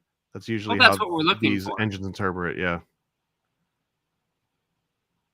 I think it's still waiting on my video of Nikola Tesla punching Edison. Let me just see if here it is. Let's see what it looks like. Oh my god! Isn't No this way! nuts, dude? And the reason that you see this Shutterstock logo there is because those this are the model was images it trained referenced. on I love Shutterstock. it. Exactly. No, this is great. This is absolutely this is absolutely useful. It's so smart. Look, it even has the film grain. Like you can see like the little imperfections of the film that it was not filmed on because it's not real. It didn't exist before I clicked this button just a few seconds ago. Now, I'm sorry for those who are saying this isn't humanly accurate enough, because this is fucking awesome. Well, if you compare what Midjourney looked like 1 year ago from today, and now look at the new version 5 that they just came out with, that exact same progression is going to happen with that silly, non-human looking video. In a year from now, you're going to be watching Netflix and not realize that it's being generated like 5 seconds before you're watching it. That's a little bit hyperbolic, but I really do think that's kind of where it's headed. Right? Like if you get prompts about specific scientist names, will it try to cater within those scientist names? If it knows about them, and if it doesn't, you can train them who those scientists look like. I might have actually destroyed something. I'm getting a weird error now. I might have sent it too many commands at once. Let me try it one more time. Or it doesn't like what I'm doing to it. Universe right now. Yeah. I've just ripped a hole somewhere in time space, and it's catching up. Yeah, in space time, it's happening live. But I do have a backup, believe it or not. So let me run it on my backup. This one runs a little bit slower, but here's the example diagram of an equal potential field, and we'll run it at 768 here. And you can see it exactly as described. It starts with kind of blurs. Book. I mean, that first image, that looks sort of like, papyrus paper. It's almost identical to that's the original the diffusion. First page of the book looks like. So I'll point that out. It got that part right. So there's the first one that it came out with. This is what it's looking. You can see that it tried to even spell out the word equal potential. It didn't quite get it, but it tried to. I'm going to pull this up so that you can see it. Just give me a minute. I've got to go through this, and it's going to take a little bit because my computer is kind of maxed out here. I have a better computer, but I'm using my older computer because I don't need the hacking BS that happens 100% of the time when I introduce a new digital device to the internet and talk about these topics. It usually happens within 24 hours and it gets hacked to hell. Yeah, I definitely hosed one of these, so the fun came to an end on one of them. This is amazing, brother. This is fun. This is awesome. I mean, this is what we should be doing, because we're going to discover the secrets of the universe if we can only understand how all of these individuated parts come together. And welcome, Ben Bobbison. Odin's Alchemy, good to have you on again, my friend. Hail. Yeah, I come in right Take it- when you're talking computery stuff, which I'm the worst at. Go ahead, Paranoid. What were you gonna say? Thomas, do you Were you gonna know Ben and Odin's Alchemy? Or Yeah, absolutely, man. We've done a couple Sure, shows I together. It's figured. good to see you again, man. The beard Good is to see looking you too. glorious as ever. Thank you. Yours is also. Yours is also. I was supposed to be on one-on-one podcast, actually, on a whole thing with it, and I one of the few times in my whole life I've had a dream, and I dreamt that we had the podcast, and I don't even know if Thomas was supposed to be on it that day or not, but Thomas was on it in my dream, and it was a most excellent awesome, man. podcast. Yeah, It might have actually happened, then- right? We just don't get to Right. experience it in the meat realm. Right. And I was like, it was such a good show, and I was all happy about it. And then Juan never posted it, and for like a week and a half, and finally I'm like, You're getting mad at him and then find out it didn't happen in this world. yeah. And I'm like, dude, like, what's up with that I show? think And he's like, Juan's we gonna never have to make it recorded happen now. it. He's like, you never showed up. I'm like, what the fuck? Oh, dear. Let's see. What do we got here? McGraw Hill Book Company Incorporated. And let's try to find this. Charles Proteus Steinmetz. This is where Steinmetz is always this good. information is coming from. And I'm going to scroll down, find the image, and then I will share screen. Electric field in circuit, and I need to find the equipotential field. So we have the electric field distribution. We have the magnetic field distribution. So we have our electric scalar potential. We have our magnetic curl vector, and now we need to combine these two in their localized refractive index modification. I must find this diagram. So I'm scrolling through it now. I'm not even looking at what's on the screen, so I apologize if I can't see. I love that name I just saw. It said the science of God. So I'm going to generate a bunch of those that say science of God and see what that comes up with. That's a good prompt. It really is. Absolutely. And this is the creation of all matter and the universe as we know it. These are where the field forces and the phase conjugate construction of matter are growing from. They are compound and what's the word for effects that come from the phase conjugation of a multitude of different parameters? I'm forgetting the name. Did you just generate these? Yeah. Yeah, just now as we're talking. This is live. He's just simply asking the prompt. Whoa. Afterwards. Is that text? Is that text like spellings? Do you see some of the readable? spellings it's coming up with? It's almost readable. It's really close. Like this one says Oh man, wouldn't that be wild? Yeah. Way too cool. And you can like what I was showing before with this control net. Because in Northern European, God is good. Can you So it improve sounds the just like resolution on the text? Is it possible to be legible? One of the best ways to do is if you know you want it to say something, you can put the text in and have it build around it. And also I can set my sampling step. Like if I crank this all the way up to like 150 steps, sometimes this will get you really defined words, but it won't ever make them spell it out correctly. It'll never know how to spell the word science correctly. It'll just get the edges of the letters. It's almost like ChatGPT can become really convincing, but not be right. It'll still be wrong. So AI artwork kind of follows that same principle where it'll look really, really correct. It'll get the edges and everything just perfect, but it doesn't really understand what it's trying to draw. It just knows the rules of drawing. So here, this is about as many steps as you can give most of these images, unless you start doing all kinds of like customization to it. And you can see it took a little bit longer to generate these 8, but now these ones are going to be about as highly detailed as this particular Euler A method is capable of doing. So let's see what the difference. Wow. And you can see it's got like this like highly polished look, but even still, so now the word science is much clearer, right? It almost looks like a Helvetica style font, but it doesn't know what it's spelling yet. It just knows that those are real letters. But the images, some of the symbology that comes up can look very runic or astrological. I find that interesting. Yeah, the different sacred. Oh, look at that word geometry. science. That one looks pretty damn good, man. We got real science mixed with AI right now, right here. Boom. It happened through alchemy. This is like the monolith exploding here. Let's add that. Let's add monolith exploding. Oh shit! And I do a lot of tricks here too. Like I for was just thinking example, of that movie. Cinema 4D is like a 3D software. So sometimes I'll throw in like 3D type terms. So I'll throw in like 12K ray tracing, global illumination.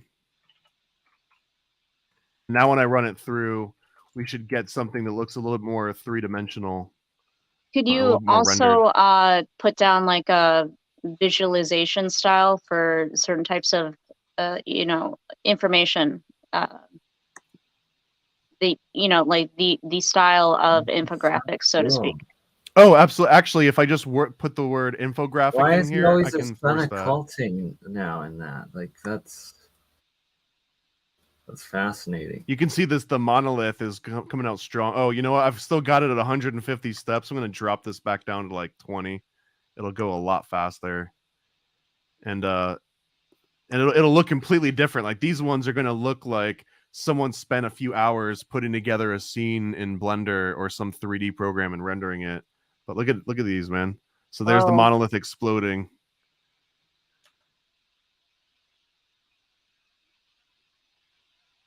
Absolutely. It's like epic. there's this molecule or nucleus just exploding on top of it too. Right? Like exactly. Like an occult or eclipse happening almost of a sun. I've got another prompt, if you don't mind.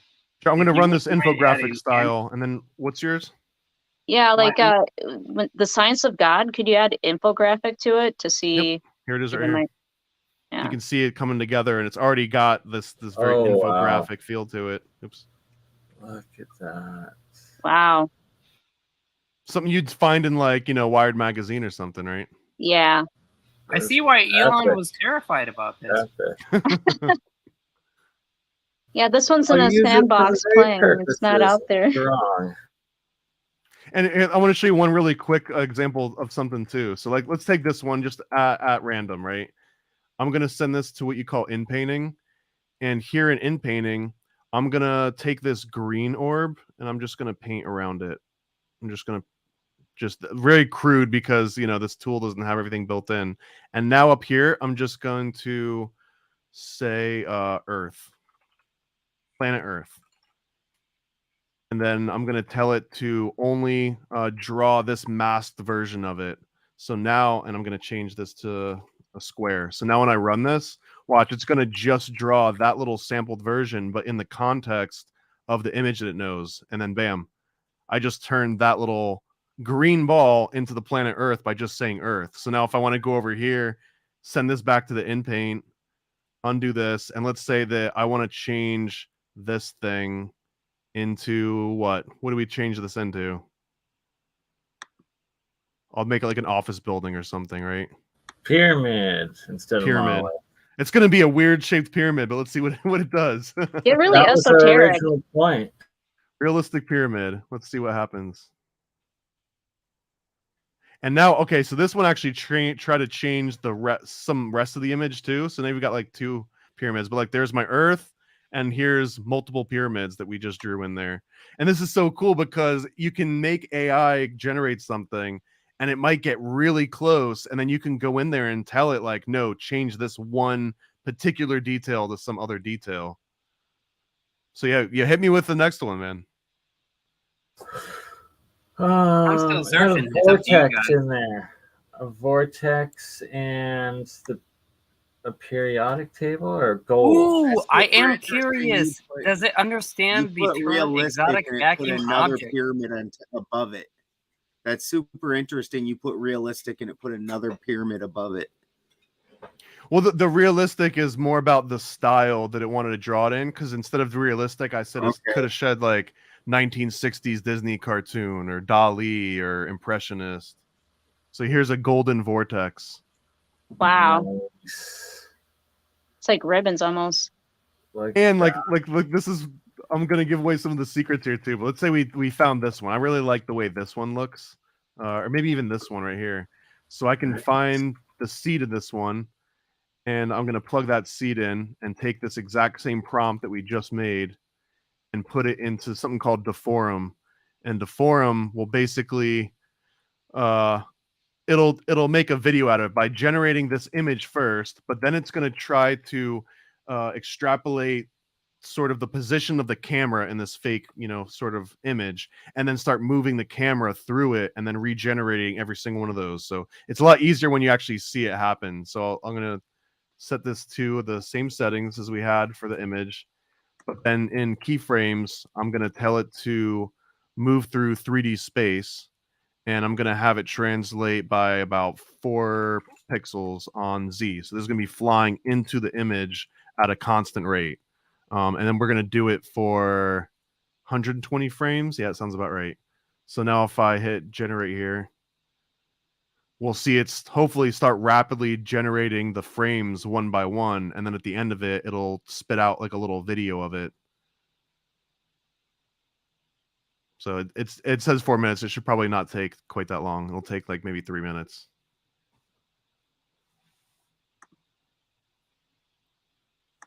So if you got any other prompts, man, hit me. I can start loading them up here and get them. Here we go. I finally found it. And the problem was entirely on my end. It was a spelling issue. So let me go ahead and select. The periodic table was mentioned. Could we put in a certain element, maybe make it a bit more esoteric, add in something like electron or atom control and transmutation, and see what the hell it pops out? Ooh, I love what you're saying. So here we go. We've got a torus. We've got a magnetic field torus. We have our field lines. They're more diagrammatically represented and not necessarily symmetrical, but we have our field fluctuations. This would be the document that I was looking for. We have what happens in our 2 parallel line conductors with currents flowing in opposite directions, and we have our permeations between those 2 conductors. I am now going down, and pretty soon see, these would be great. There it is. See, we could take that Figure picture. 8B, lines of force, equipotential surfaces, and equigradient surfaces between parallel wires. So we have 3 different fields taking a look at this basic diagram. We have our lines. Our lines are our electric scalar potentials. That is the direction of the electric field fluxes from the charge on each individual conductor at that visual point of reference. Now, we have also our magnetic B fluxes, which are our concentric circles surrounding each individual conductor. But there's a third thing.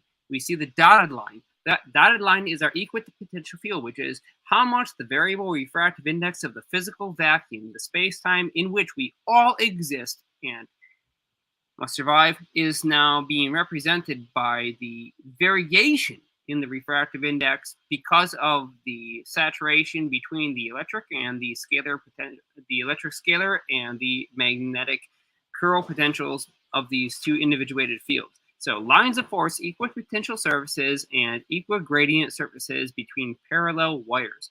This is what I was talking about equal potential. We have a saturation of the variable refractive index, which is the space in which we all live. And this is how all flying craft would operate. This is how we would modify that vacuum in order to create a acceleration, deceleration, non-uniform gravitational flux or force.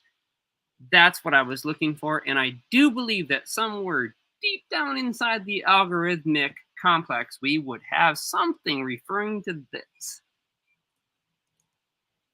And that's pretty close to what we saw, isn't it? Close, but not engineerable. It was but I one do pole, believe it can do it. It was going in to out. It was interesting.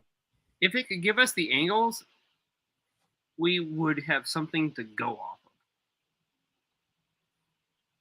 So here's the video version of that spiral that we generated a little while ago. I'm liking that. Jeez, I can't believe it just literally made that. Yeah, man. And as you were talking about reading through that book, I grabbed a screenshot of that pattern that you showed us. And I'm just going to run through the prompt that you guys came up with, which was magnetic torus with electromagnetic field lines, electron transmutation of the periodic table, and we're going to see what comes out of this image that we just got from that. So Yeah, the thing is, when we create an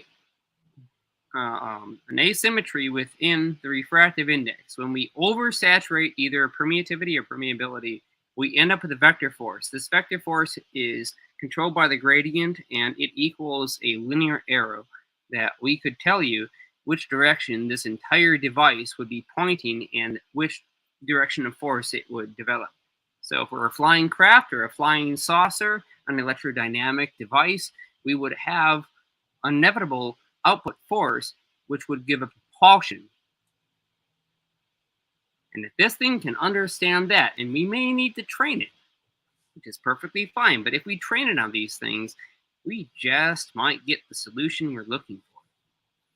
or even if it's not the solution, it can be something that Part of it. inspires you to find, you know, like steers you towards it a little bit. Exactly. Anything to help bring us closer, these would be very, very nice, because I do have a huge data set which I would love to feed exclusively into the AI and just have it analyze all of the data points and find the commonalities. We're looking for patterns here. Effectively, this is a puzzle-solving problem. Just like a crow trying to figure out how to get the food out by using a small tool, the AI is attempting to find similarities within the imagery, which is so portrayed graphically by brilliant scientists who come before us. That's pretty cool. Yeah, this is all based on that image from the book, and it's following it a little bit. Oh wow, this is cool. It almost looks like a 3D program. Man, I can't believe you just pulled that off. That's so awesome. I'm so impressed. Sorry, don't mind me being giddy, but this is actually pretty exciting. Right? And the way that you're describing the pattern recognition, I mean, that's exactly how all these, you know, either it's the language model for ChatGPT or these stable diffusion models, it's all about pattern recognition. And for example, one of the latest open source text ones, I think it's called Llama, which is just another play on the word for large language model, but it's called Llama 1.2.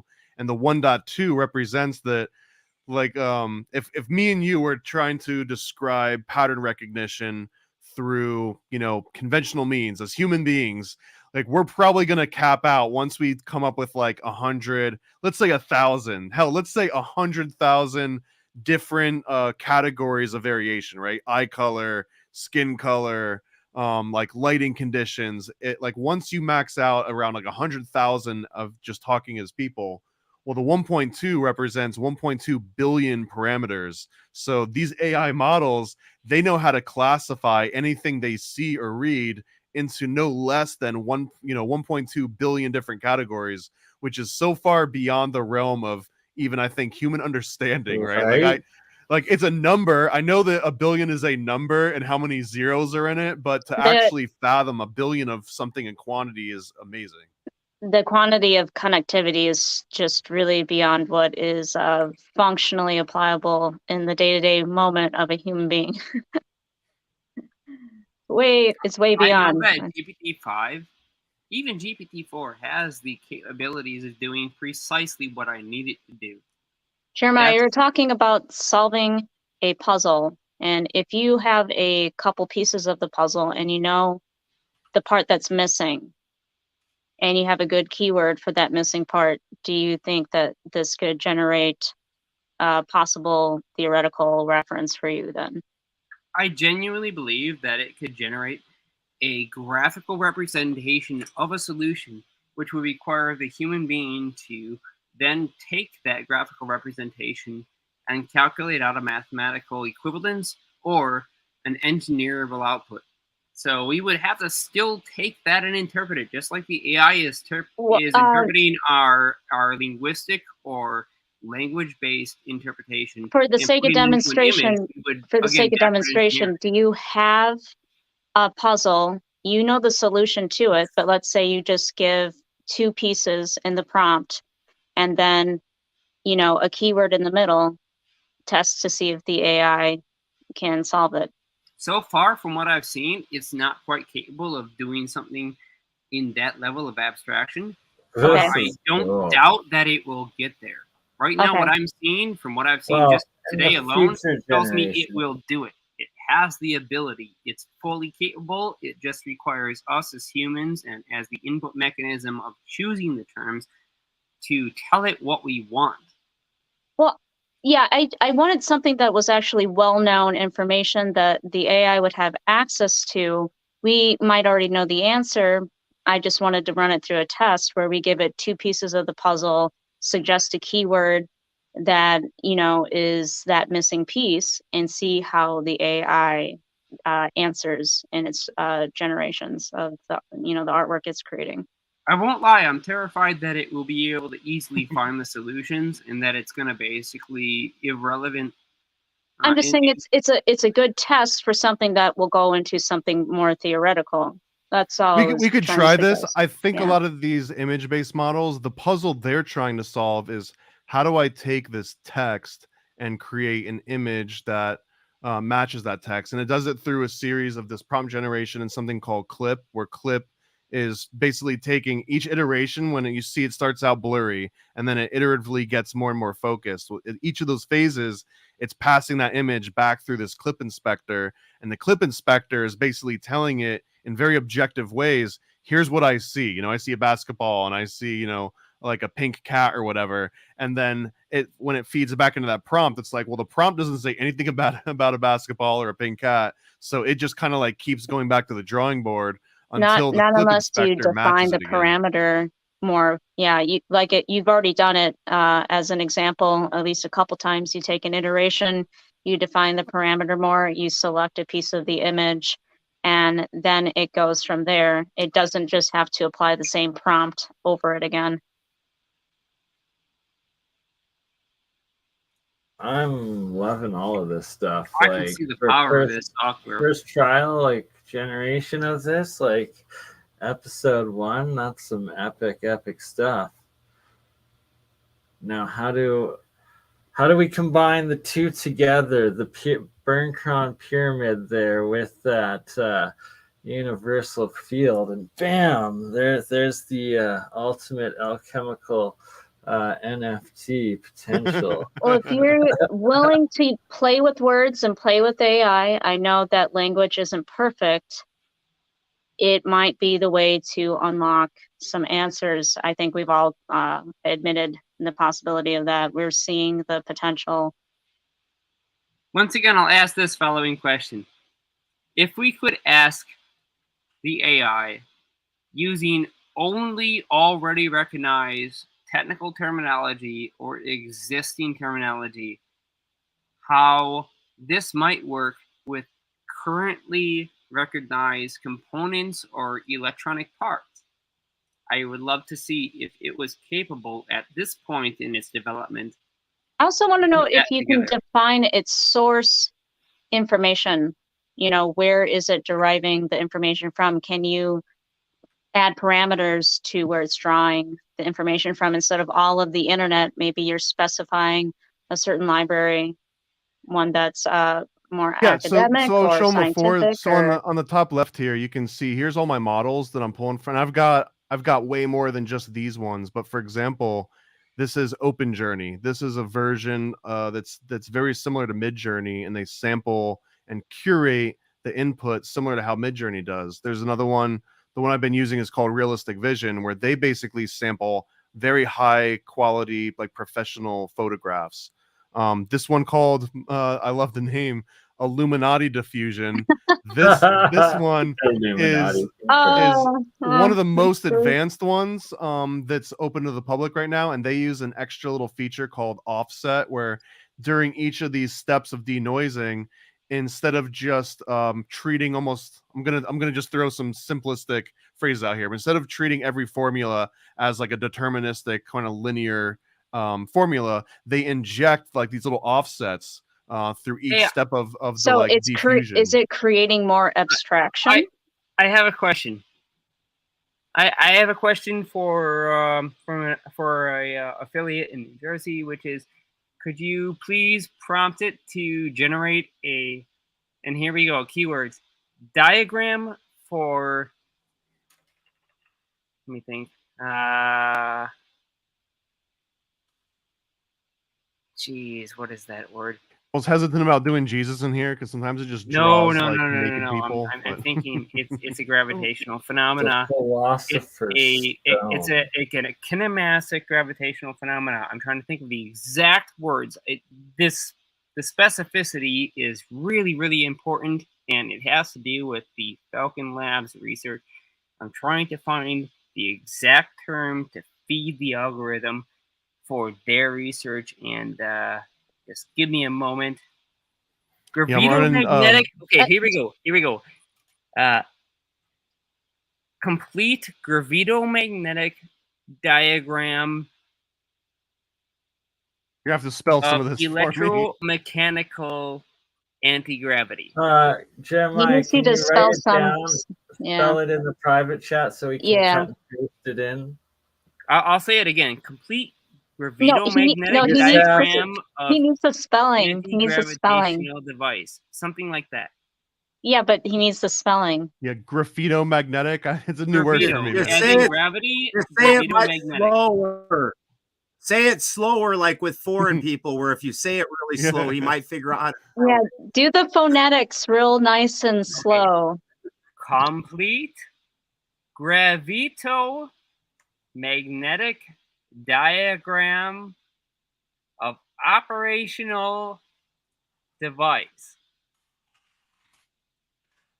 Okay, I thought there was an electromechanical in there. So we've got. I thought I heard that too, honestly, like I'm electromagnetic. changing that. I'm modifying it and trying to refine the minimum number of stray. So here's Bernie's Philosopher's Stone, and I'm gonna swap out Philosopher's Stone with the prompt that you just gave me. But if somebody, we have a big audience, right? We've got a lot of viewers. I would highly recommend that we take a chance to involve the audience here for their better use of terms. Yeah, safe for work absolutely. only, guys. This will make anything you tell it. We've got Falcon in there. We've got a lot of It's other people kind of in like there. a tarot reading, but with AI. Just send us your words. Complete gravitomagnetic diagram. This one actually looks amazing. Device coming from Did Falcon it give Space, the 11:21 p.m. chakras there or something in one of those? This is the prompt that he just gave me. Complete gravitomagnetic diagram for operational device. And the only thing I added was Cinema 4D, global illumination 12K, and these are just which is a stylistic instruction. Yeah. So man, these actually look really cool. I love these. Yeah, can we go look through at the field dynamics? Could you use a style that's perhaps more realistic? Like true to life. Maybe add the word technical after you write it, diagram. After you write it. Well, he's gonna know best which styles are gonna be more true to life or more abstract. He's obviously we're also using Illuminati diffusion model right now. Which I know. Is I was gonna say we're going through Illuminati confirmed supposedly. Illuminati confirmed. Yeah, I'm just gonna say it, Mark. Let's get the subtext and the exact verbiage. Yeah, which one do you think is the best selection for technical output? I almost always just end up with this realistic vision, even though it's trained on photographs. It just happens to possibly look really try good. that one then, because of what he's asking. So here's it is on the Illuminati diffusion, which is going to have more of like a hand-drawn artistic look to it. But I added a realistic diagram on graph paper, so that's kind of what we got here. I swear to God, I want every single one of these diagrams. I really would love to analyze each of these. So right now, all I did was change. I'm even going to use the same seed. So here, for example, let's take this one. I'm going to take that exact seed, and the seed is basically like its fingerprint. And I'm going to regenerate this exact image again, along with 7 others, now using just the realistic vision model. Nothing else is changing. And you're going to be able to see how different the model itself changes everything. And these there's endless amounts of models. And if you wanted to say, train one to look a certain way, you can just feed it. I think the minimum is about 15 images. So if you went and found 15 images in a certain aesthetic that you liked, and you have to know how to describe what those images are to the model again. So like, for example, if we were to feed back one of these into it, you'd have to say, circular diagram in red ink on graph paper. That's kind of what I was trying to ask, like that. about 10 minutes ago. If you can select the source material, and that's what it sounds like you're saying. Yeah, so all of these are based on Stable Diffusion at some like core level, and Stable Diffusion is someone that trained, you know, millions or billions of images into this huge model, and then every other model that came after that, for the most part, is someone that just went and trained like an extra 15 to 300 to maybe 1,000 images. So now that model knows about something that he didn't before. So like maybe perhaps the original Stable Diffusion model might not know who Bill Gates is, right?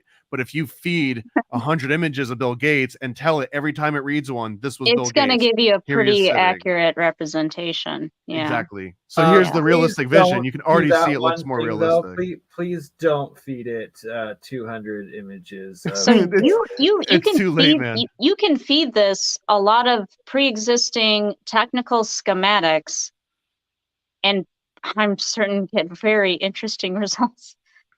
Yeah, so so like if every we image were we're to do looking at one right like, now is being generated by that system. this is all just being generated on like a GPU. Yeah. That's This brings me incredible, back really. to being curious about one element on the periodic table transmuting into another one.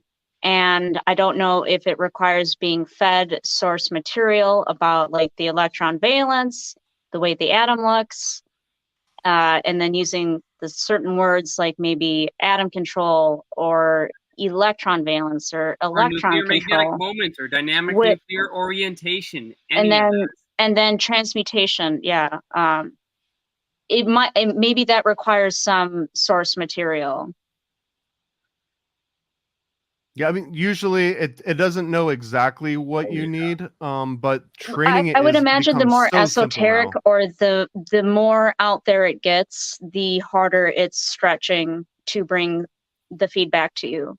So if you know of an actual image or diagram that's similar to what you're looking for, you can see exactly how much it knows about it. So like Mhm. I'm gonna grab this circuit design, for example, if I can find one. Yeah, so let's see if I save this out, and we can try and see what it knows about that image, and this will usually tell you how much it needs to be trained.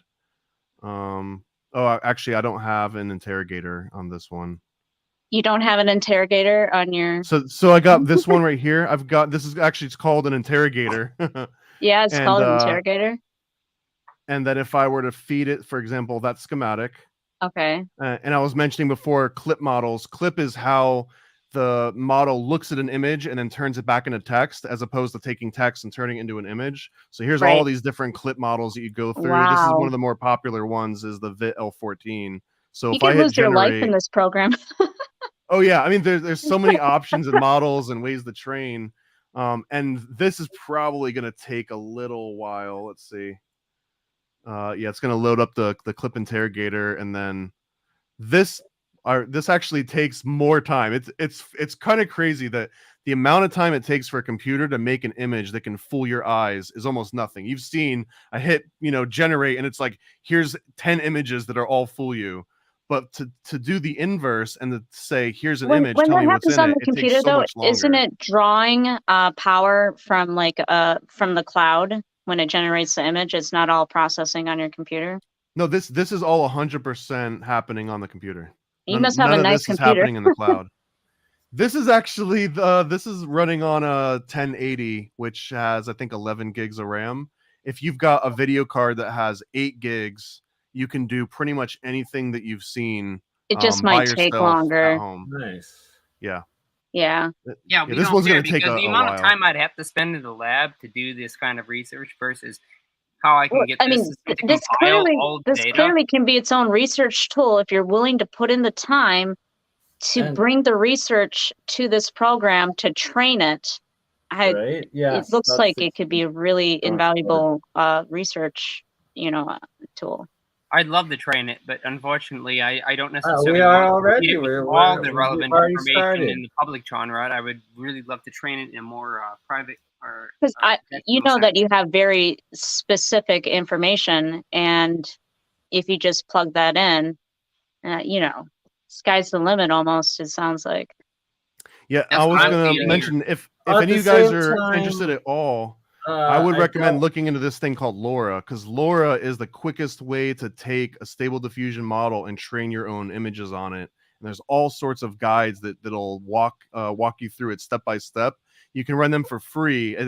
It takes a little bit of reading, but everything you can do in the cloud for free. You upload a folder of 15 images up to like Google Colab, and then you just follow these steps where you just describe what's in the image. You let it do its thing for like 15-20 minutes, and then you download this LoRa file, which is around anywhere from 10 megs to like 200 megs. And then next time that you go and generate something through Stable Diffusion, you can pass in what you would call like the LoRa network. So every time it does this iterative updating, it'll then say, oh, you also want me to make sure that it looks like, a guy throwing up a rainbow or whatever. And So it you're kind of saying like it will stacks that on top. it will continue to seek out information that looks like what you trained it for? Correct. You're basically like slipping in an extra layer of training without having to train an entire model. You take a LoRa and it's almost just like giving it like a little bit of extra context. Like here's a little like a Cliff Notes version of this book or this person. So now when you ask it about it, it's like, oh, I know what you're talking about now. Whereas before it didn't know who Bill Gates was. Right. So you're curating it for your own needs. And then it becomes unique versus what might be running on someone else's computer. And then here's what it thinks this image is. So we've got a circuit with two different types of voltages. That's actually pretty You good. need to copy right? that. Yeah. But then we've got a bunch of weird stuff. We've got LOLTH. It didn't greasy. I don't know what that means. Inkscape, To which get is a greasy, vector program. Hold on. Can we enlarge that image? Would you mind? I mean, I this just is wanna just a take a regular image closer I look at it. grabbed Can offline. you Before we maybe- jump on, Can you maybe I do just wanna see a if this is valid magnifying diagram. glass over the text? Do you have a magnifying glass function where we can just see the text larger? Not Well, I the can try to text, zoom in the like image. that. Okay, there Oh, we the go. Okay, image. Yep. let's just pause on this for a second. Let me just take a quick Why do look they at both this say diagram. don't? Oh, And again, this is before an you move image on- I found on Google. This wasn't generated. This was an Oh, actual okay. schematic on Google Images. Oh, This is never a mind. don't I was image? hoping it generated this. Never So mind. yeah, this I just grabbed off Google, but I'm saying like this was the inverse. Instead of us saying draw me a picture of, it's like, hey, here's a picture, tell me what the picture is. So So this is it. is it telling you kind of like how it's thinking or interpreting the picture, even though it didn't render it? It's just telling you how it's assessing it.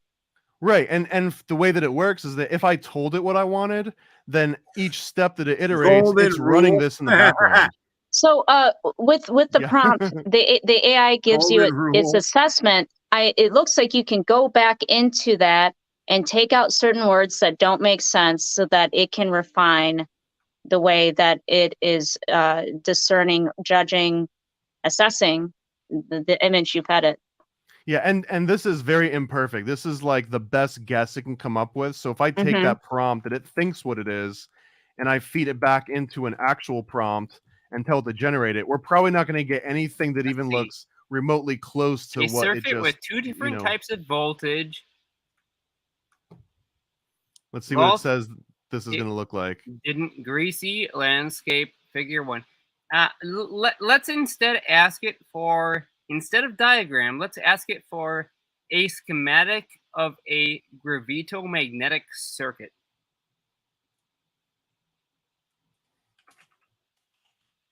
You're gonna have to spell this one for me too, my friend. Schematic of a gravitomagnetic circuit. Oh, this is the same word as before. We're just removing a lot of words. We're simplifying it down. Here you go. Schematic of a gravitomagnetic circuit. There we go. Let's see what it comes up with. I would love to see this. I wonder how adept it really is. Well, so it's probably gonna try to break this down into, if it doesn't know what gravitomagnetic is, it will know what gravity is, and it'll know It what might magnetic know. is. So here's what we got out of the other end of it. You'll have to tell me if it got close. I'd be Let's surprised take if a look it at did. some of the outputs. Yeah, it's almost done cooking here. Oh, I had this cranked all the way up on steps. Let's drop it down a little bit. This is Complexion awesome, by the way, better. man. And I appreciate your patience with like my lack of understanding Look at of how how much this it looks like algorithm works. alchemy So symbols. thank though. you.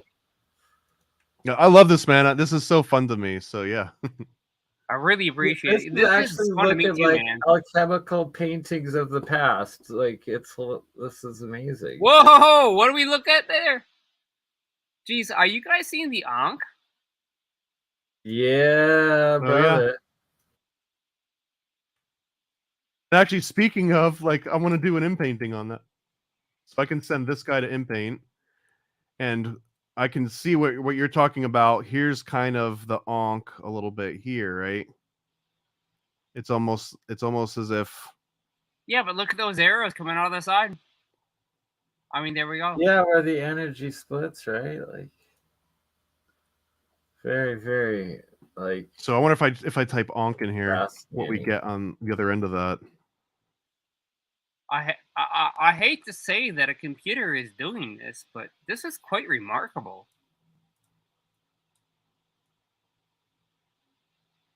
I have to give it a little bit more leeway to do what it needs to do.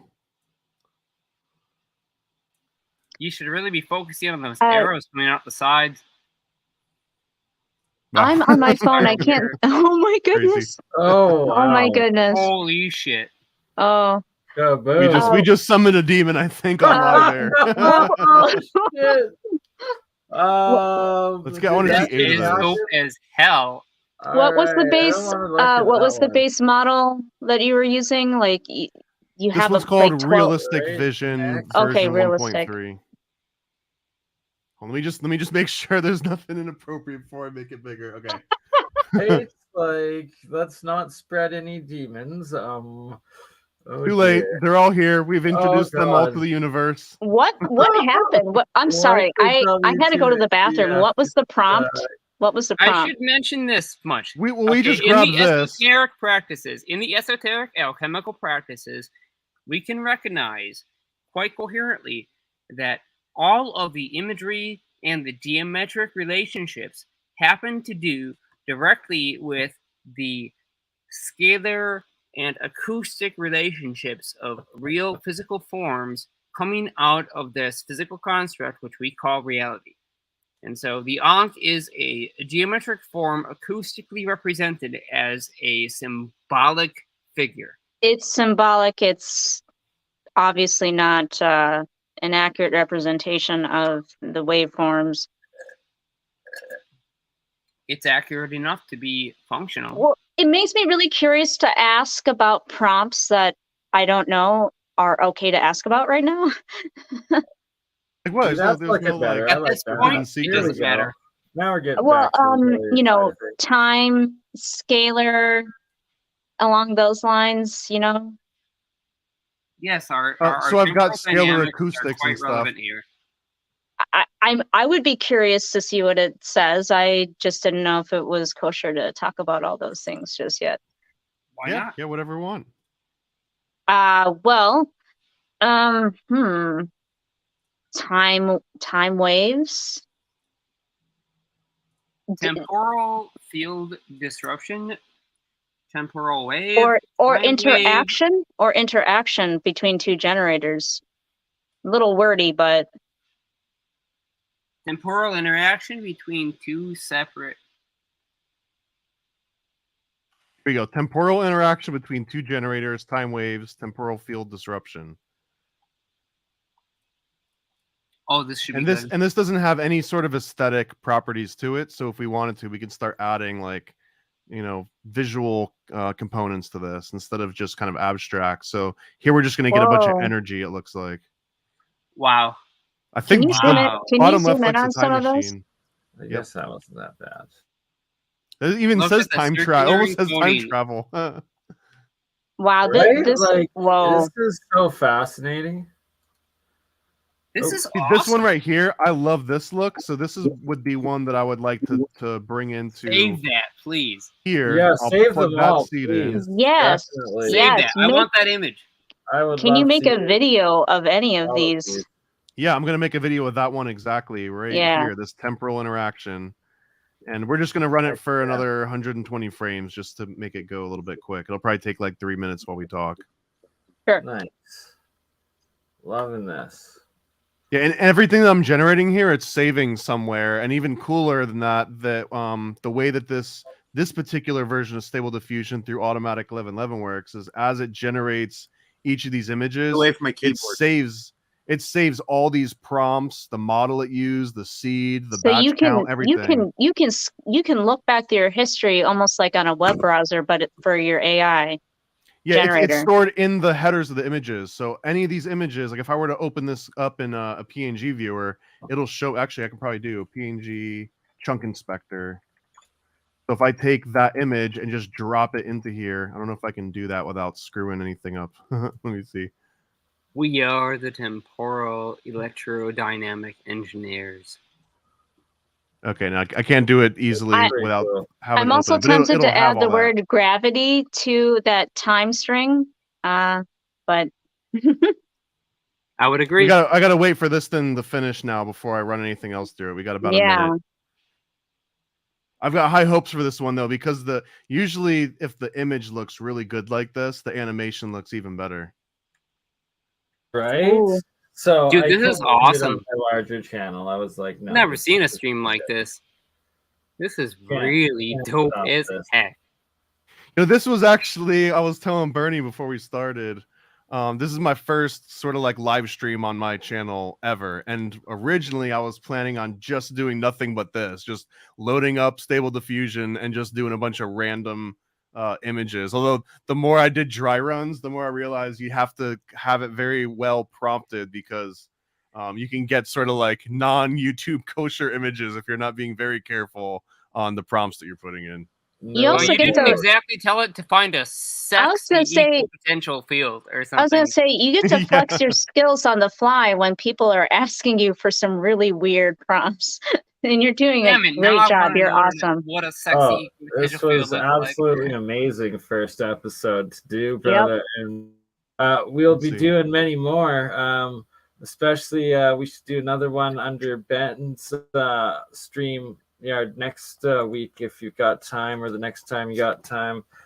Thomas, I'll be in touch to do that. We can keep going as long as you guys want to keep going, though. Right now, I'm in no hurry to. I've got maybe another 20 minutes, because then I've got to get up in 5 hours to work. Exactly, because Before those we're 20 at minutes. 2 hours, 22 minutes, and 11 seconds. As I said that. Epic, Is that another epic. My cat is absolutely fascinated. She is loving this. Dude, I hope if she you want to doesn't start jump. plugging cat prompts in, it will Hilarious. make you the coolest looking cats. Because if there's And one we will thing that trend. the internet has, Yes. it's pictures of cats. That's the next episode. Just cats into Yeah, it. she's watching as you're doing this, and for a while she was looking at the screen, and then she'd look behind the TV, behind the monitor, and like all confused, and look back up front and look at what's going on, and look behind it like, the fuck is this? We're gonna mix a cat hilarious. in. So now we've got a realistic portrait of a cat, and the background is going to be a temporal interaction between two generators and time waves. And here we go with the cat in this temporal time wave. One cosmic kitty. Yeah. Oh man! And now we see how the universe began. The cat knocked some shit off. Oh, and the whiskers, bro. The whiskers are making the pattern. That is awesome. That is awesome. Interdimensional kitty. That was the one. Ain't gonna This deny. is my favorite dope one as for hell. sure. This is super cool. You guys got any last requests while we wrap up here? No, actually, I don't want to overtax it. I'm really satisfied with what I've learned Just about to the balance capability it, of this we gotta have algorithm. a dog. We gotta have an Okay. intergalactic That's dog fair. as well. We're gonna even add of an intergalactic dog. That And is, thank you, Hyper Barocco, for the you know super how many sticker. people want cat art, just cat art, and you could just sell this, you know? I know, that's what I'm saying. The next episode, the next stream, just cats, and I will make a bunch of little shorts out of it, and we will reach 5 million views take per requests, one. I take promise. requests, shoot We're them doing it. out, make it happen. I don't know. We got some Oh, intergalactic wow. dogs here.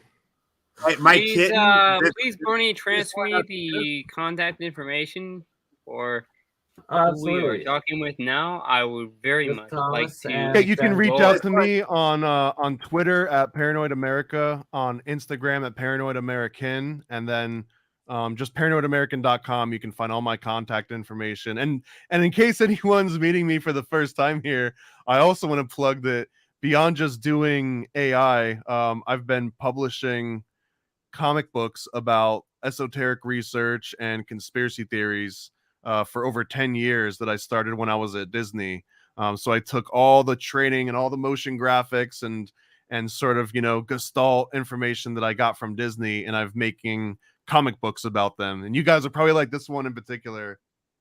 This one's called Secret Mystery School. And it's about Cool. these 3 college students that accidentally become enlightened because this guy here, Phil, this is Phil and this is Colin, which is a play on Phil Collins. But Phil makes this special little blend of I psilocybin never and would have DMT, caught that. and it accidentally makes them enlightened, and they go to this realm of like enlightened sort of ascended masters, and then they have Whoa, to ho, ho! become What are you actually doing? enlightened. Like some Doctor Strange kind of stuff, maybe a little bit, but for youngins. That's amazing. Is this a print? Nicely Yeah, done. That's nice that's a book. color print comic. Yeah. That's nicely done. Yeah, these are legit comics, man. Next level Yeah. work, brother. And you got a series with Juan too, right? The Chosen. I do. I don't have it One right with next to Juan me. I've Iola. got a series called the Chosen Juan, which is about Juan's adventures. Here's another one called Nice. Paranoid American History 101. This is over 80 pages, Ooh, a bunch I of like different that stories. first page, the symbology. You had a symbol on the first page, that graphic. Nice. Oh, Very dear. nice.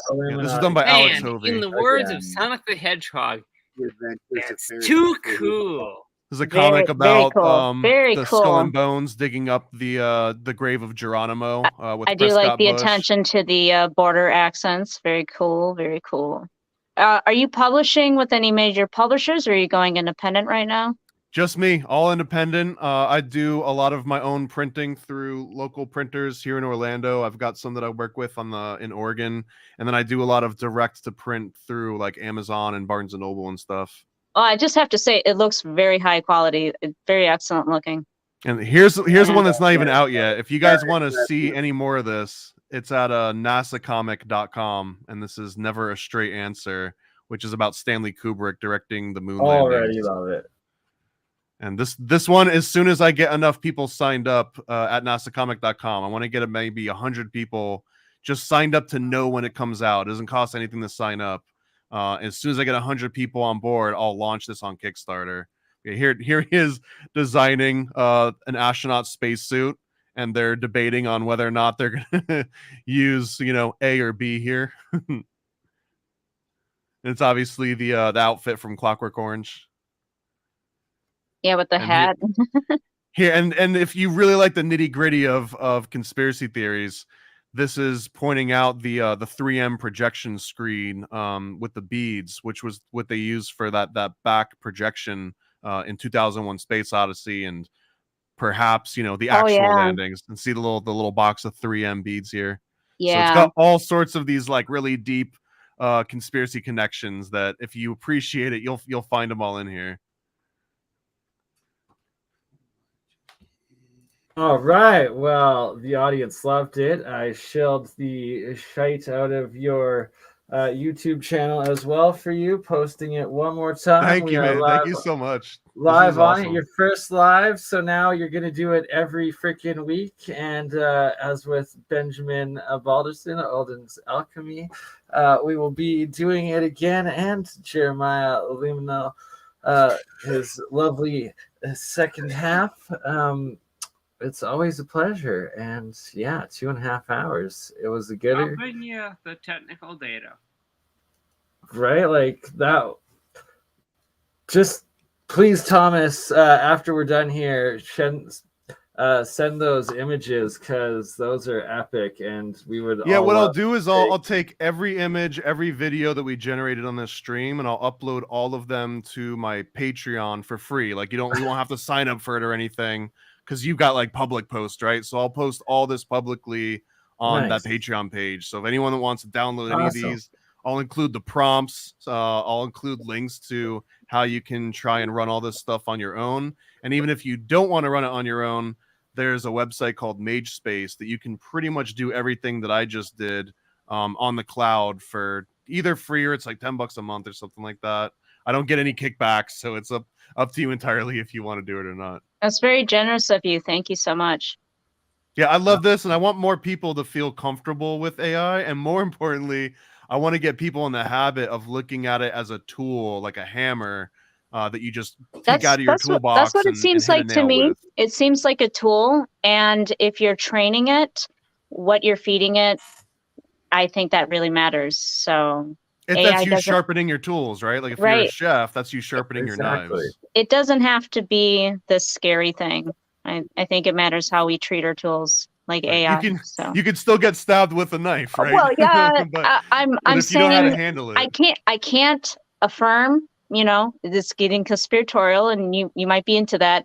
But you know, some large corporations have unleashed AI that may or might not be sentient, and that might be scary. And it will reach it at some point, most likely. So, and if you were the one that let that out on the earth, would you admit it? Would you be like, "Yeah, oops, I'm the one that unleashed actually, Skynet"? A guy from Google some years ago did try to say, "I think this AI has become sentient," and they just kind of pushed him out. You know, that's happened a few times. Yeah, more than once. Yeah. And on that note, I got interview with Pogduck, Michelle Gibson at noon Mountain Time tomorrow. So I need to put that together. We all need to get to bed.